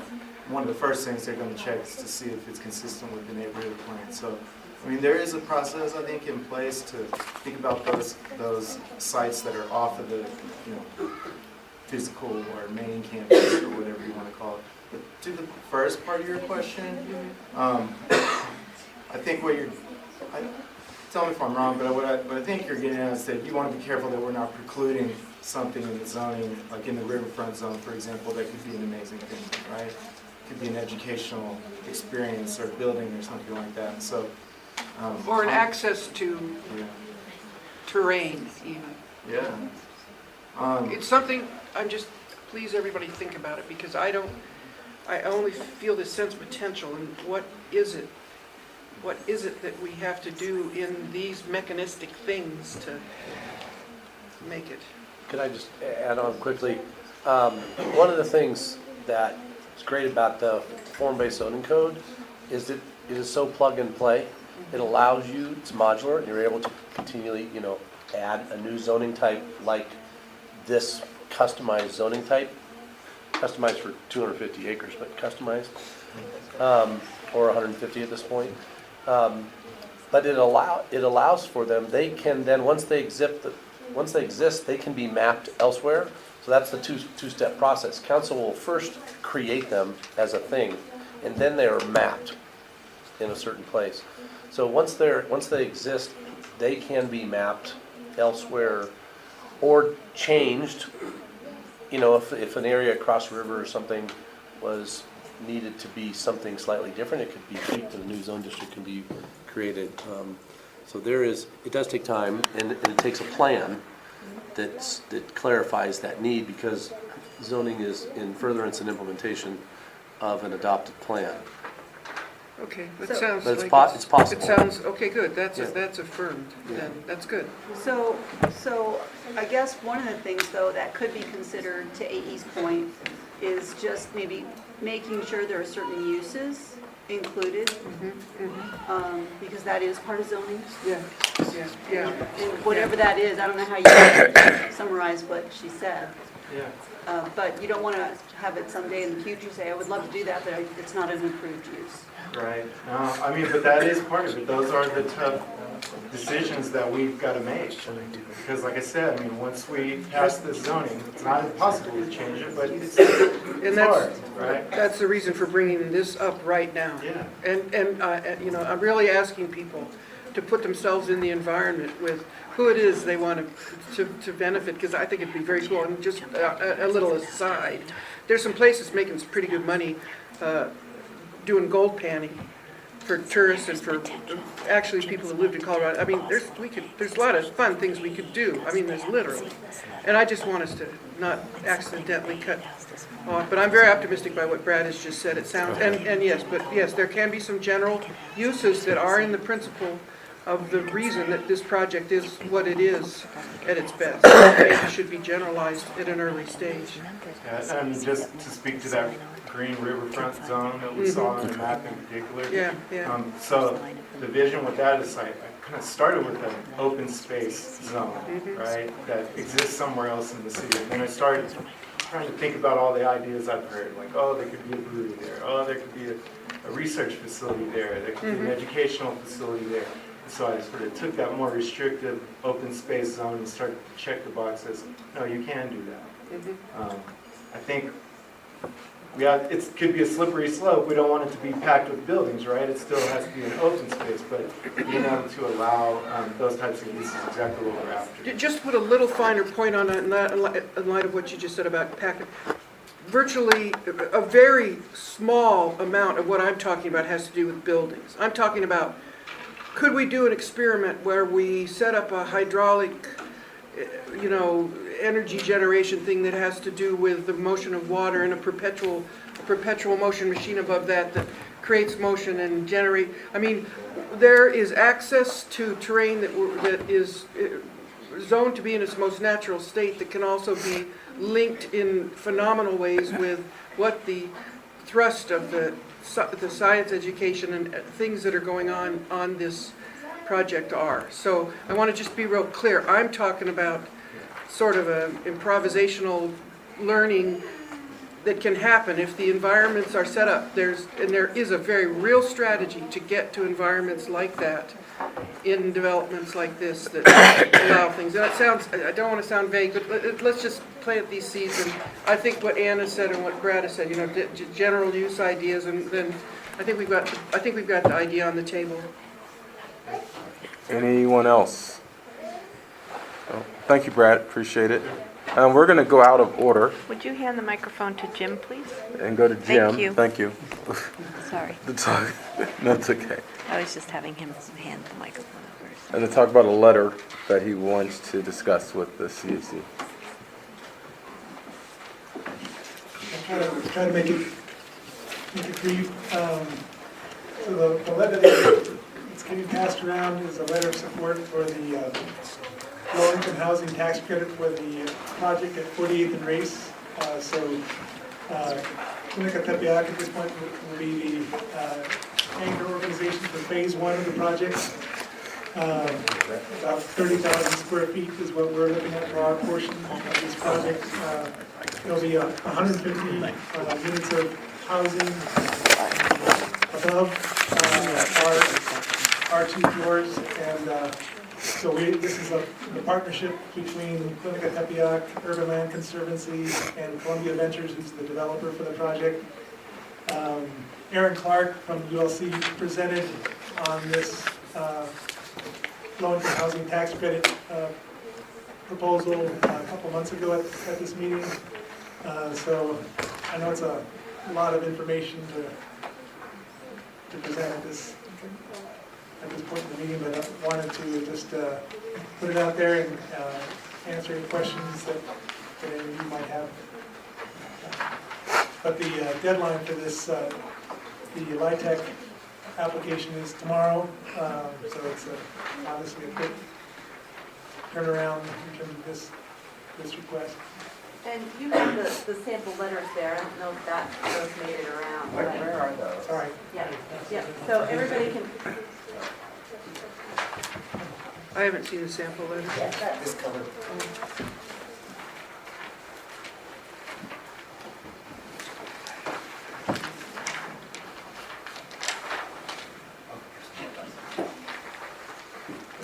Clinica Tepeyac would be part of phase one for this project. We have a signed reservation agreement with Urban Land Conservancy and Columbia Ventures that our board approved back in December, so we're prepared to move forward. Any questions for Jim, comments? You're done presenting, Jim? Yeah, that was it. Yeah. This has quite a bit of history. It was an arrangement where the land was bought. The city loaned Urban Land Conservancy about $1.5 million to purchase 6 acres. And I think it was back in 2014. At the time, many people thought that the price because the paper was $5 million. So it was pretty inflated. Jim, I totally support Clinica Tepeyac. They're a wonderful organization, and I think this would be a great home for you. But I went to the recent presentation, I think back in November, and I have some real issues with this. Not so much with this. This is the bottom quarter of the land. It's the southeast corner of it. But I really have serious reservations about the way Urban Land Conservancy carved up the site. And I think what they're doing, they're a nonprofit. They sort of do what other developers can't do, partly because they get money and loans from the city. But I really don't like the way the master plan, they wouldn't do a master plan, they did a little quarter of the site, which is your site, which is this development. And they're continuing the grids. We basically have streets going through the site. Huge lost opportunity. I mean, that entire site could have been, you could have kept the cars out or controlled it, so it's one big urban space. Urban Land Conservancy refused to even consider it. I talked with Aaron Maripol about this, and Michael Miera. And I don't know. Jim, I really would do anything to support Clinica Tepeyac. But I just don't know. There's also a real issue with the density. I think this is about 1.5 acres, and 150 units is about this site. That's 1/4 of it. The whole site is like 6 acres. 150 units on 1.5 acres is over 100 units per acre. I think I did a calculation. Manhattan in New York City is about 120 dwelling units per acre.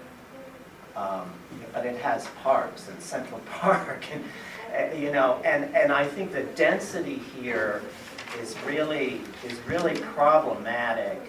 The other problem that I have with this master site, and it's outside of this problem, is the way that Urban Land Conservancy has done this is they do what all developers typically do, is they say the last development is where they really make their money. And I think it's clear the way this is going to go. And I think that was not what the taxpayers of the city of Denver, they ever talked about with this.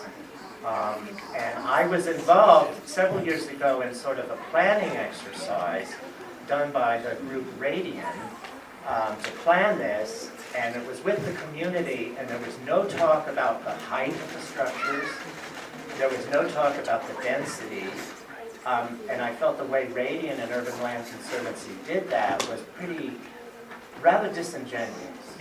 So I don't know, I'd like to hear what some other people have to think about this project or the site.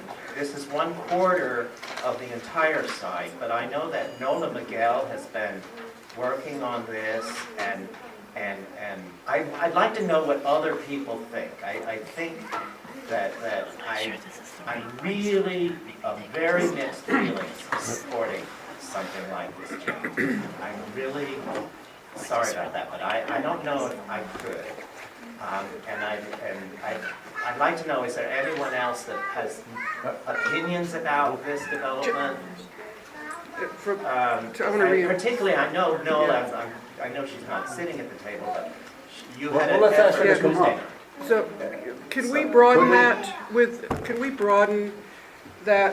the group of folks that came in? There was a subsequent meeting here at Johnson, at which I felt that there was a constructive conversation, that's for you guys to say, between the entities that are listed.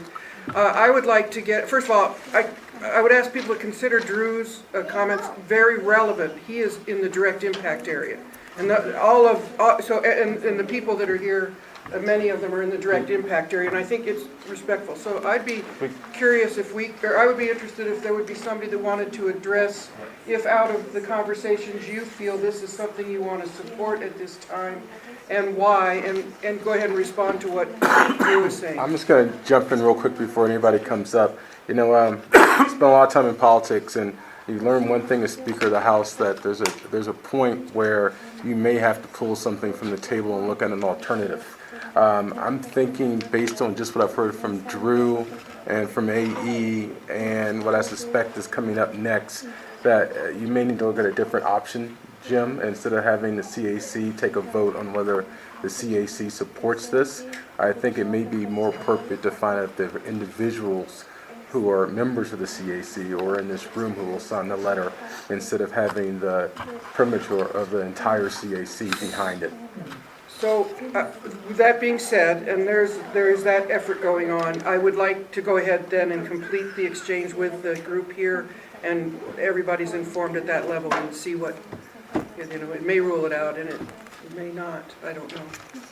Okay. So could we hear from whoever would like to respond specifically to what is essentially would have to be a motion here, that the Center Advisory Committee support the awarding of the tax what? What's that? Low-income housing tax The credit. tax, to this project. I really appreciate that Drew is asking as well. Let's just put this on the table and see where you're at. Pass the baby around while we're considering this, please. So who would be the spokesperson? Okay. I'm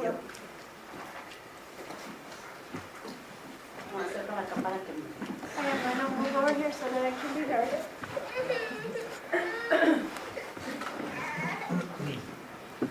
Bueno, nosotros anoche tuvimos un foro comunitario. What is your name? Mi nombre es María de Luna Jiménez. My name is Maria de Luna Jimenez, and we had a community forum last night. Entonces, en este foro estuvo Columbia Ventures, estuvieron Columbia también Ventures was there. representantes de la ciudad como Irene Aguilar, estuvieron varias personas. Also representatives of the city like Irene Aguilar and other people.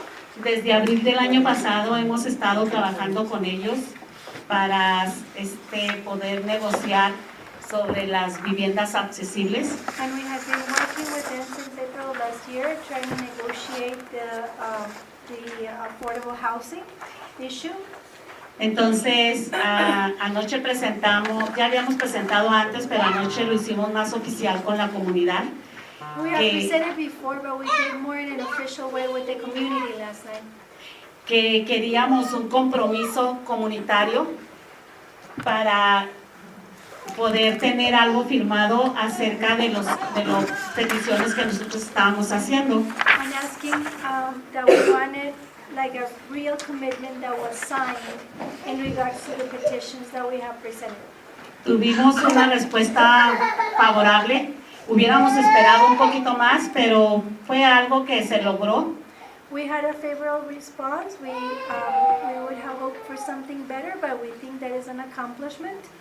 Detrás de esta hoja amarilla que les acaba de entregar Nola, son los ocho pedidos que hicimos.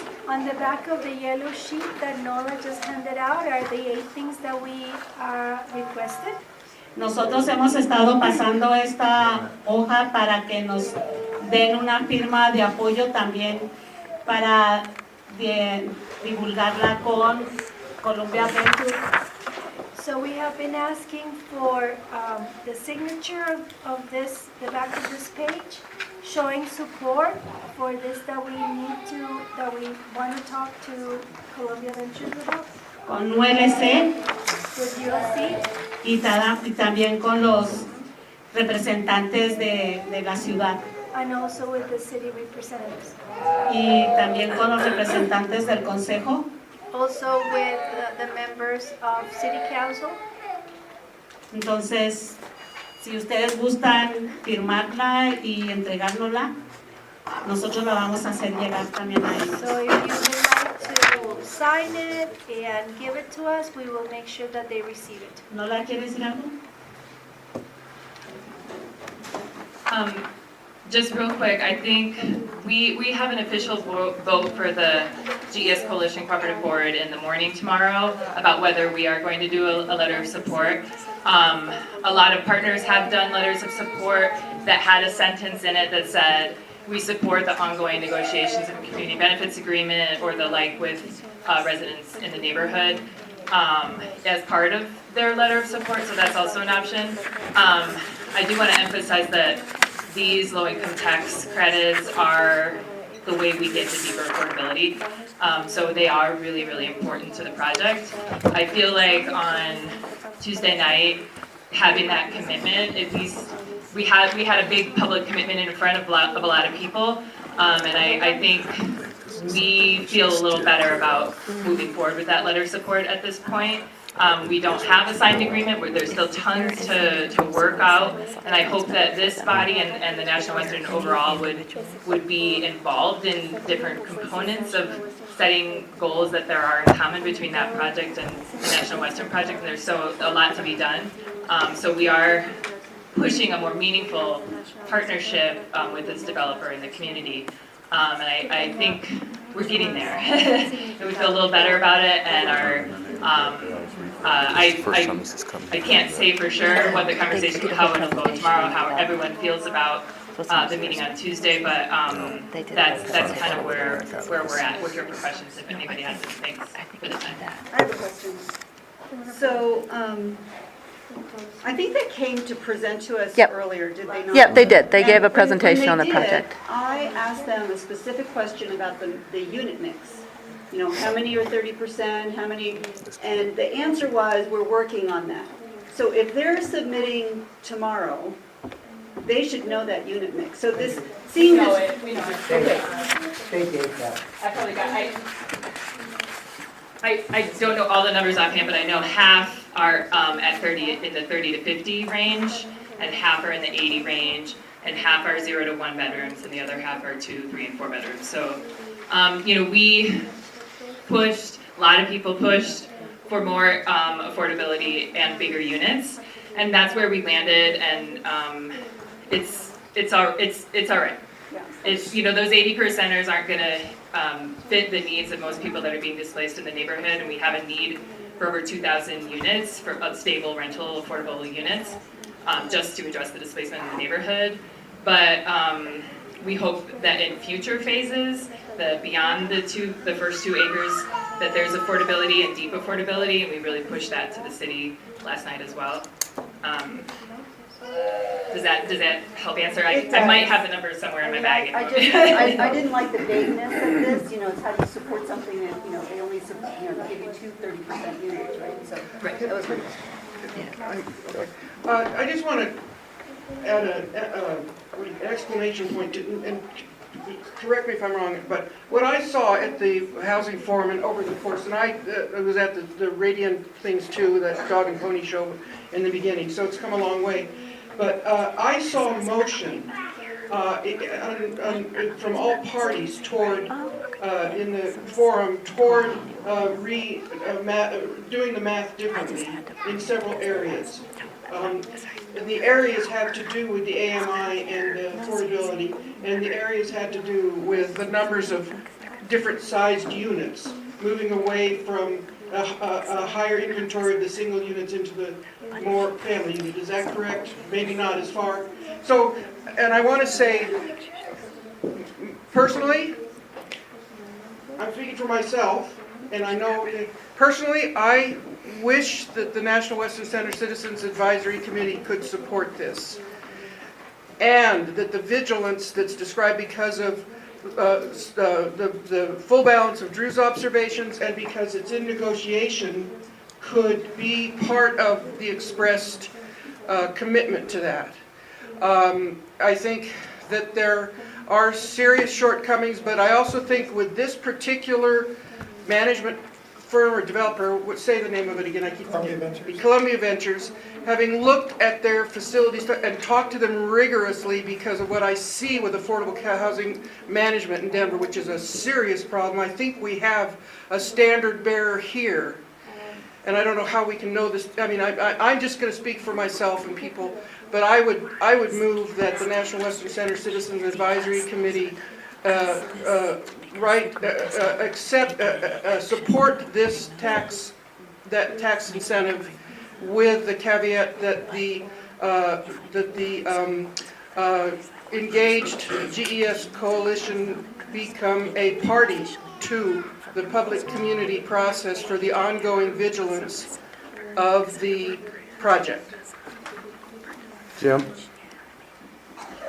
I don't know if I'm in a position to speak on behalf of, I'm not in a position to speak on behalf of ULC and Columbia, but I know that there's that intentional effort to engage the GES coalition. We support the GES coalition. NWC-CAC is not in the business of housing, we're in the business of healthcare, but we also strongly believe that affordable housing is a critical component of overall community wellness and health. So, but it would be nice if USC was here to answer something more. Well, may I ask, wasn't that one of your asks? I'd like to hear directly from, the people that were on the podium. Wasn't that one of your asks that the GS Coalition would have a member at the table of the ongoing management and development of this and the quality of selection, and to make sure that the mandates of local residents, the mandates of local hires, the mandates of local businesses in the retail would have advocacy? Is that correct? Did they put you at the table? Ese es uno de los pedidos que hemos hecho, que queremos que la comunidad participe colectivamente con este proyecto y con todos los demás que vengan en la comunidad. That's one of the asks that we have, that the community has to be an active participant in this project, and the others are coming.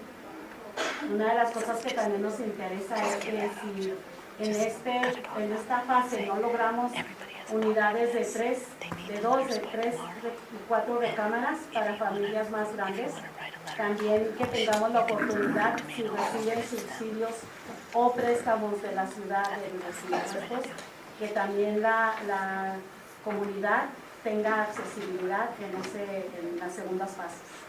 So, and also another thing that we asked is that if there wasn't any, if the units don't achieve the 2, 3, and 4 bedroom sizes, that those will be included in the following phases.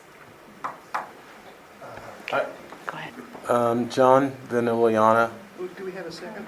No, true. We can't even discuss until we get a second. Is there a second? Second to what? Oh, let me back up here. What was the motion? I'm not sure anybody made I don't. He kind of made a motion.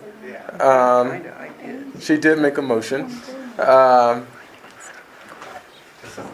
to support this with a whole bunch of caveats to the support. Would you like me to restate my motion? Because I wouldn't say a whole bunch of caveats. Well, you can restate it, but there were a few caveats that when you start drafting a letter, it becomes difficult to put them all in the letter in a way that than the time that I think we have allotted to us. That's my only concern. I made one caveat, that the GES code, that this letter would be a sentence, and you're right, and we're under pressure, everything is under pressure in time, but that we support the application for the tax incentive, this letter, with the addition that we endorse this GES coalition as a party to the ongoing management of the project. That would be the singular. Okay, maybe I called it a lot of caveats because that's a big caveat. Well, because we all have to agree on that key phrase, GES. I got it. Yeah, that's a problem. So that's we will or we won't. Yeah. But it's not as big a lift as we've been doing for 5 years, so let's talk. Yeah. Well, I'm used to being in rooms where we're trying to draft letters as a committee this late. It's going to be a I know. issue, Liliana. And I'm kind of throwing parliamentary rules out the window at this time, and I freely admit that. Yeah, AE, I think I'm right there with you of like, yes, we want to be able to support, a project like this that has so many wonderful benefits for the community, and also continue the conversation of sort of pushing the negotiations. And so I think there is a way, and Nola and Maria and the other folks from GS Coalition, they've also asked other partner organizations, NWC-CAC and other folks, to support this with a sentence that says, and also support the development of a community benefits agreement. And Nola or Maria, you have like the specific language that may help us in this moment. Please share that. Can I provide a alternative? So I was trying to wordsmith here. There's two options that are part of my alternative. Option one is, if you really want to support the GS Coalition, just sign this one. This seems to get more directly to the point of what they would like to do. Or take this letter, which I'm not really sure where it came from or who drafted it. Take this letter home with you, because it has to be in tomorrow, and write your own letter based on this with the language that you think should be in there, because I'm fairly certain as a group we're not going to get to a place where we are all amenable to certain language this evening. Nor do we have time, because it's already past our bedtime and we still have one more presentation. Any thoughts on that? AE?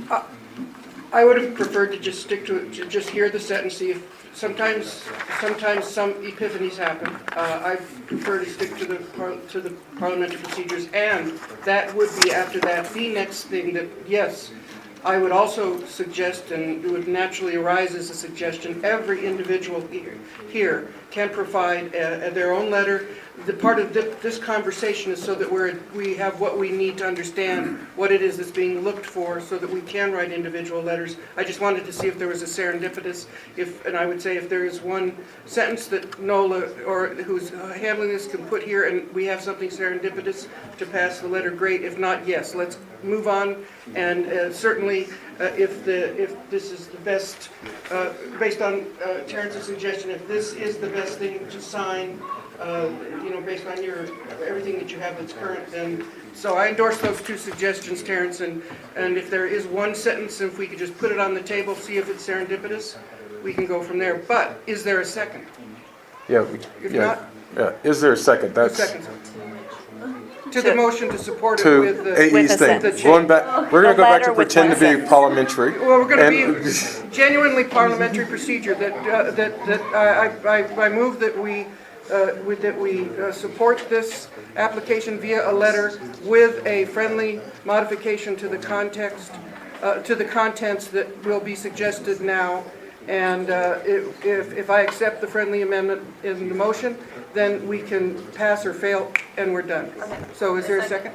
Okay, we have a motion and a second, and now we can do discussion, and we can have Nola provide her, if you have one.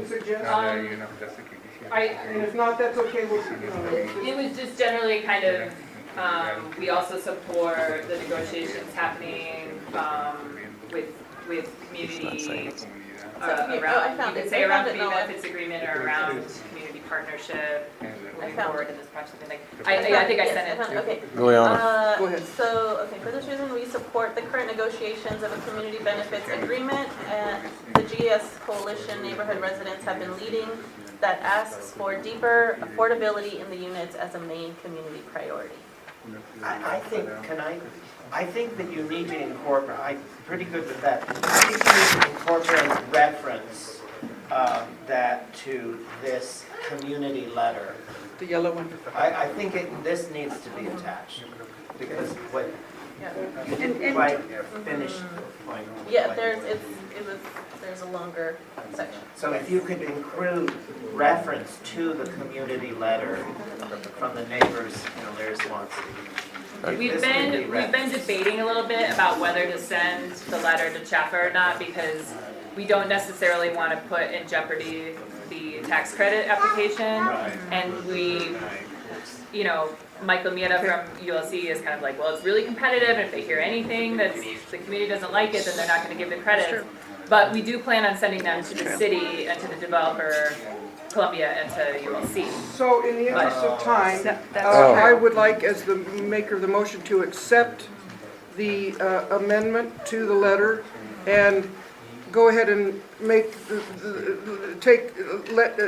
I'd say endorse GS to do with the attachment that you're talking about, Drew, in their best judgment, because it seems. I have a question though. I mean, does the current pro forma that the developer has show 50% between 30 and 50% AMI? Does the pro forma show that now? Yes, it does. Okay. Tim, you've had your hand up for a while. I got Larry Bird. Just want to say quickly, I would encourage you to support a letter of some sort. Here's why. As Nola started out with, these are extremely competitive. Without the 4% LITC, they're not going to be able to do this deal, and you lose any opportunity for any of the affordable housing there. They have come a long way working with GES Coalition on the types and sizes of units, where, correct me if I'm wrong, but they had only included a small handful of 3-bedroom, 4-bedroom units. And they dramatically increased those and reduced single units where they're at. Now, the other part I'd like to say is we've written letters both from the mayor and from NDCC. OED cannot weigh in because they're currently in negotiations with GES Coalition. And so as they're in negotiations, they can't weigh in or speak publicly. But to the items that are here, sign the community benefits agreement, Columbia agreed, ULC agreed in the meeting the other night. Continue to increase affordable units and size. In the next 2 phases, NDCC definitely supports that, and I believe OED does as well. Right now, they've only done the planning for the first phase because they're not into phase 2 and phase 3. But we want to strongly support where GES Coalition is headed with that. The commitment to meaningful community participation, agreed to, but devil's in the details. However, there's not enough time to get through what those are. Your real necessity right now is to make sure that they get the 4% LITC. Then you got some room and time to talk. If you don't get the money, then it's really superfluous. That's a fun word, isn't it? I'm sorry. The Establishing Neighborhood Preference Program, and make sure that there's a first opportunity. We support that within federal, state, and local guidelines. There are going to be laws that speak to preferential treatment, and so you've got to weigh those in as you start to look at this. I wish it was easy to say, yes, everybody can do it. We learned about that in workforce. The last workforce opportunity targeting 80216, CDOT got from the federal government. We can't just automate that. The other thing I'd encourage everybody to think about is that the plain reading of number 5. If you sign this, does that mean that you individually are committing to a $10,000 contribution? Because it doesn't specify. You're asking for it from ULC. This is a letter to Yeah, our developer. So we were asking them to pass. Well, everybody, They did. well, everybody, I'm going to jump back. I'm going to jump back in here and kind of. Yeah, so all I want to do is say with this, I think most of the questions covered. I think if you add this sentence, go with the letter, I think you'll be in good shape. Well, I'm gonna ask, because John has his hands up, Larry has his hand up. I just want to say this to try to get us refocused. Yeah. We have a major agenda item still left that's directly relevant to the CAC. Right. I know as members of the community, we all care about the housing project, but we still have to talk about the triangle, and there's 15 minutes slotted for that. It's almost 8 p.m. So I will ask that if you're going to do action on this letter, that you do it quickly, and so that we can get back to our regular course of business that we're called here to do. So you We have have a motion on two the final, We have a motion on the table. we have but two final comments. And we'll go with John and Larry. I go away my time. Larry? Just, I understand the tax credits and the issue that, from the business association point of view, we looked at this from the site plan point of view, what the developer presented to us, and it's gonna have a huge impact on the parking in the rest of the neighborhood. This density that they're putting there, they didn't have an answer for what's gonna happen to the surrounding area, and the park is a fairly significant issue. Thank you. AE, are you calling the question? Yeah, call for question. Question's been called. All those in favor, please raise your hand. In favor of supporting the letter with the amendment from Liliana, who's out somewhere. She sent me the language, however. So Liliana, the question's been called. We're voting. Hands up if you're in favor of the letter with the revision. I don't know if I can vote. Yeah, you remember. I can't. So that's 1, 2, 3. John, is that a 4? Yeah. Okay, that's not a very confident 4, but that's a 4. Thank you. All those opposed? That's 1, 2. Are you voting, Sapien, or abstaining? I'm abstaining. I'm confused. Yeah, just go. This whole issue. Just go do the total count. I didn't get Okay, 4 opposed. 4, 2 opposed. The motion carries. We'll we'll do the letter with the. Don't we have to have a quorum? I mean, how many? I don't know what our quorum is. We had 2 abstentions. So can You I offer a solution?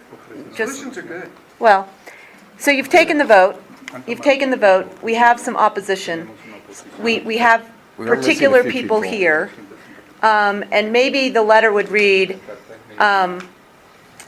as members of the National Western Center CAC, and then just sign the names of the members who voted in favor. And then it's not indicating that the entire body voted in favor, but you as members of the community and members of the CAC have voted in favor. So we would leave Drew off, we would leave Larry off because you have opposition to the project. So I think, Is I that think that's a good okay? solution, but instead of putting in terms of we leave people off. Right. Because that's not. No, but I would. We would have to But unwind the vote. I think it would be great, I would be in favor of saying as members of the NWC-CAC, we endorse via this letter. And then encourage, and we can take the pressure off everybody, and we all recognize this is a pressured situation. I don't want Drew, I don't want you, I don't want any of us to feel forced, and I want us to, there's a lot to think about here, but I think we've gained a measure of support with open questions. The parking is a very real issue that should be on the list with making sure the community is fully engaged, and the GS Coalition is committed to a much broader involvement of all the Partners engaged can't vote, I populations. just realized And that. I'll work with you on that, Yeah. to talk about that, and I would say let's close it out, and I'll work with Liliana, and we'll finalize that if that's okay. And it'll be as members of the CAC, and I would encourage everyone to just do individual letters that you want, and pay close attention, come back into the fold, and support the project with your experience in what this development could be. It can change more as it goes forward. By the way, the partners can't vote, so don't worry about being abstaining. Yeah, so abstaining. that's right. So we'll make. But if we do this, and I hate to make things complicated, but I'm going to be a lawyer for a second, we have to unwind the entire vote Okay, at this point, unless it's invalid for lack of I quorum. move that we reverse the vote and redirect the support into the proportional letter that only has the signatures of the members that are supporting it. Perfect. I'm going to pretend that works. Okay, is there a second? It works. Second, is there a second? Is there a second? All in favor? Aye. We'll check the tape later, Any Terrence. opposed? Being none, the reverse shuffle of the previous motion is completed. You are in favor. We're reversing the decision. Okay, let's go on to the triangle before anybody else thinks of something else related to this. Okay. No, so, We're not representing. That's you. that's me. Hey, AE, but I just need the slides and the, like, they're in favor of the letter.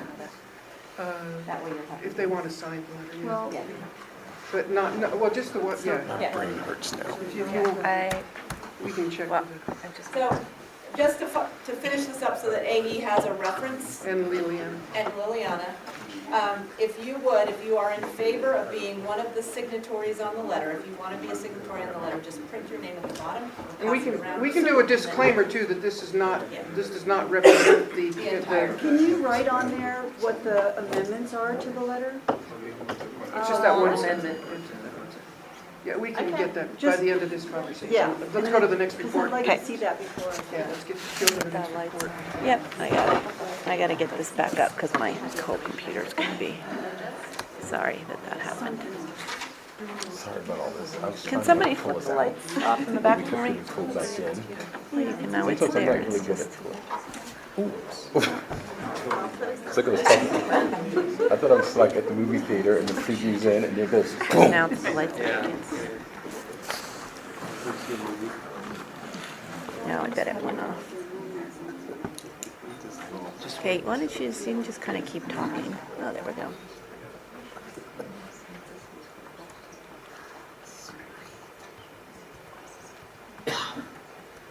Go ahead and start talking. Okay, I'm gonna jump into this. This is an update, and I think I'll just start with a reminder that when we are talking about the triangle, there's a couple of slides that just set the stage, and you've seen these before, but I do think it's worth mentioning again that this is the remaining phases of the campus that were part of the master plan, phases 3 through 8, so we call that the triangle. It's the remaining acreage that you see there in the gray outline, roughly in the shape of a triangle, and it does include the Coliseum property. And there are four, sorry, I'm just tired. There are 4 required assets that we are looking to be constructed to complete the campus. That's the new 10,000-seat arena, the new expo hall, supporting structured parking. Those are all from the master plan. We are also now asking for a redeveloped 1909 historic building as a public market and an affordable fresh food market with a community-focused mix of tenants and no chains. And we actually have a number of slides about this from a public presentation with our last meeting it was the 5th meeting of the working group. And we do not have those here tonight because we had so much placemaking material. I would like to see if there's interest in us bringing those forward to CAC at the next meeting, or if there was interest and we have these really full agendas, I'd be happy to offer our team to do a special meeting so that you can see the content that was developed there. So there are a couple of folks that were present for that meeting. Slavica and AE was there. So lots more detail as we were able to wrap up work on that building. The anticipated procurement process would be the request for qualifications out March 1st. As we have talked about in these meetings, and unlike the framework agreement where we were able to bring binders and walk through language, that was possible because it was a contract. This is a city competitive procurement, and this is a public meeting, so we are not able to do that. And I think folks have seen how carefully we need to be with our procurements, given some other big city projects that have been in the newspaper, not to be mentioned. What we have offered is one-on-one or small group meetings with the CAC. That we have had some of those requests come in, and Liz is coordinating with our team to set those up.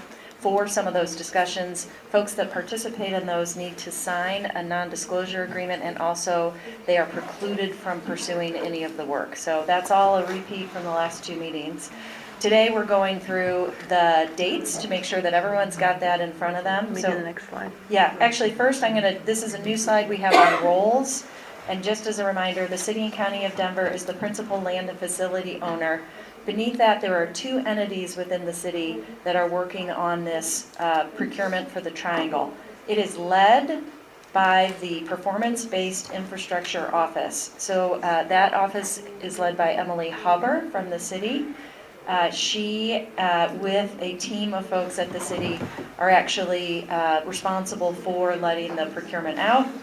Again, a reminder for the Mayor's Office of the National Western Center, or NWC-CAC, the office that I lead, we are called the sponsoring agency. We do the due diligence work and study things like the specifications for a new arena. This work I just mentioned on the 1909 building, that was all led by our office. It is generally focused on the what we should be building.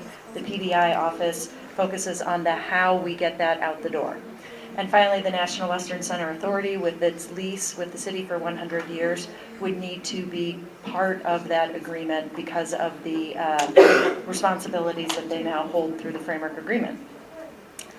I think we can skip timeline. There we go. That's just the overall program. 2 slides here with dates, and these are sent out, and they're important to have.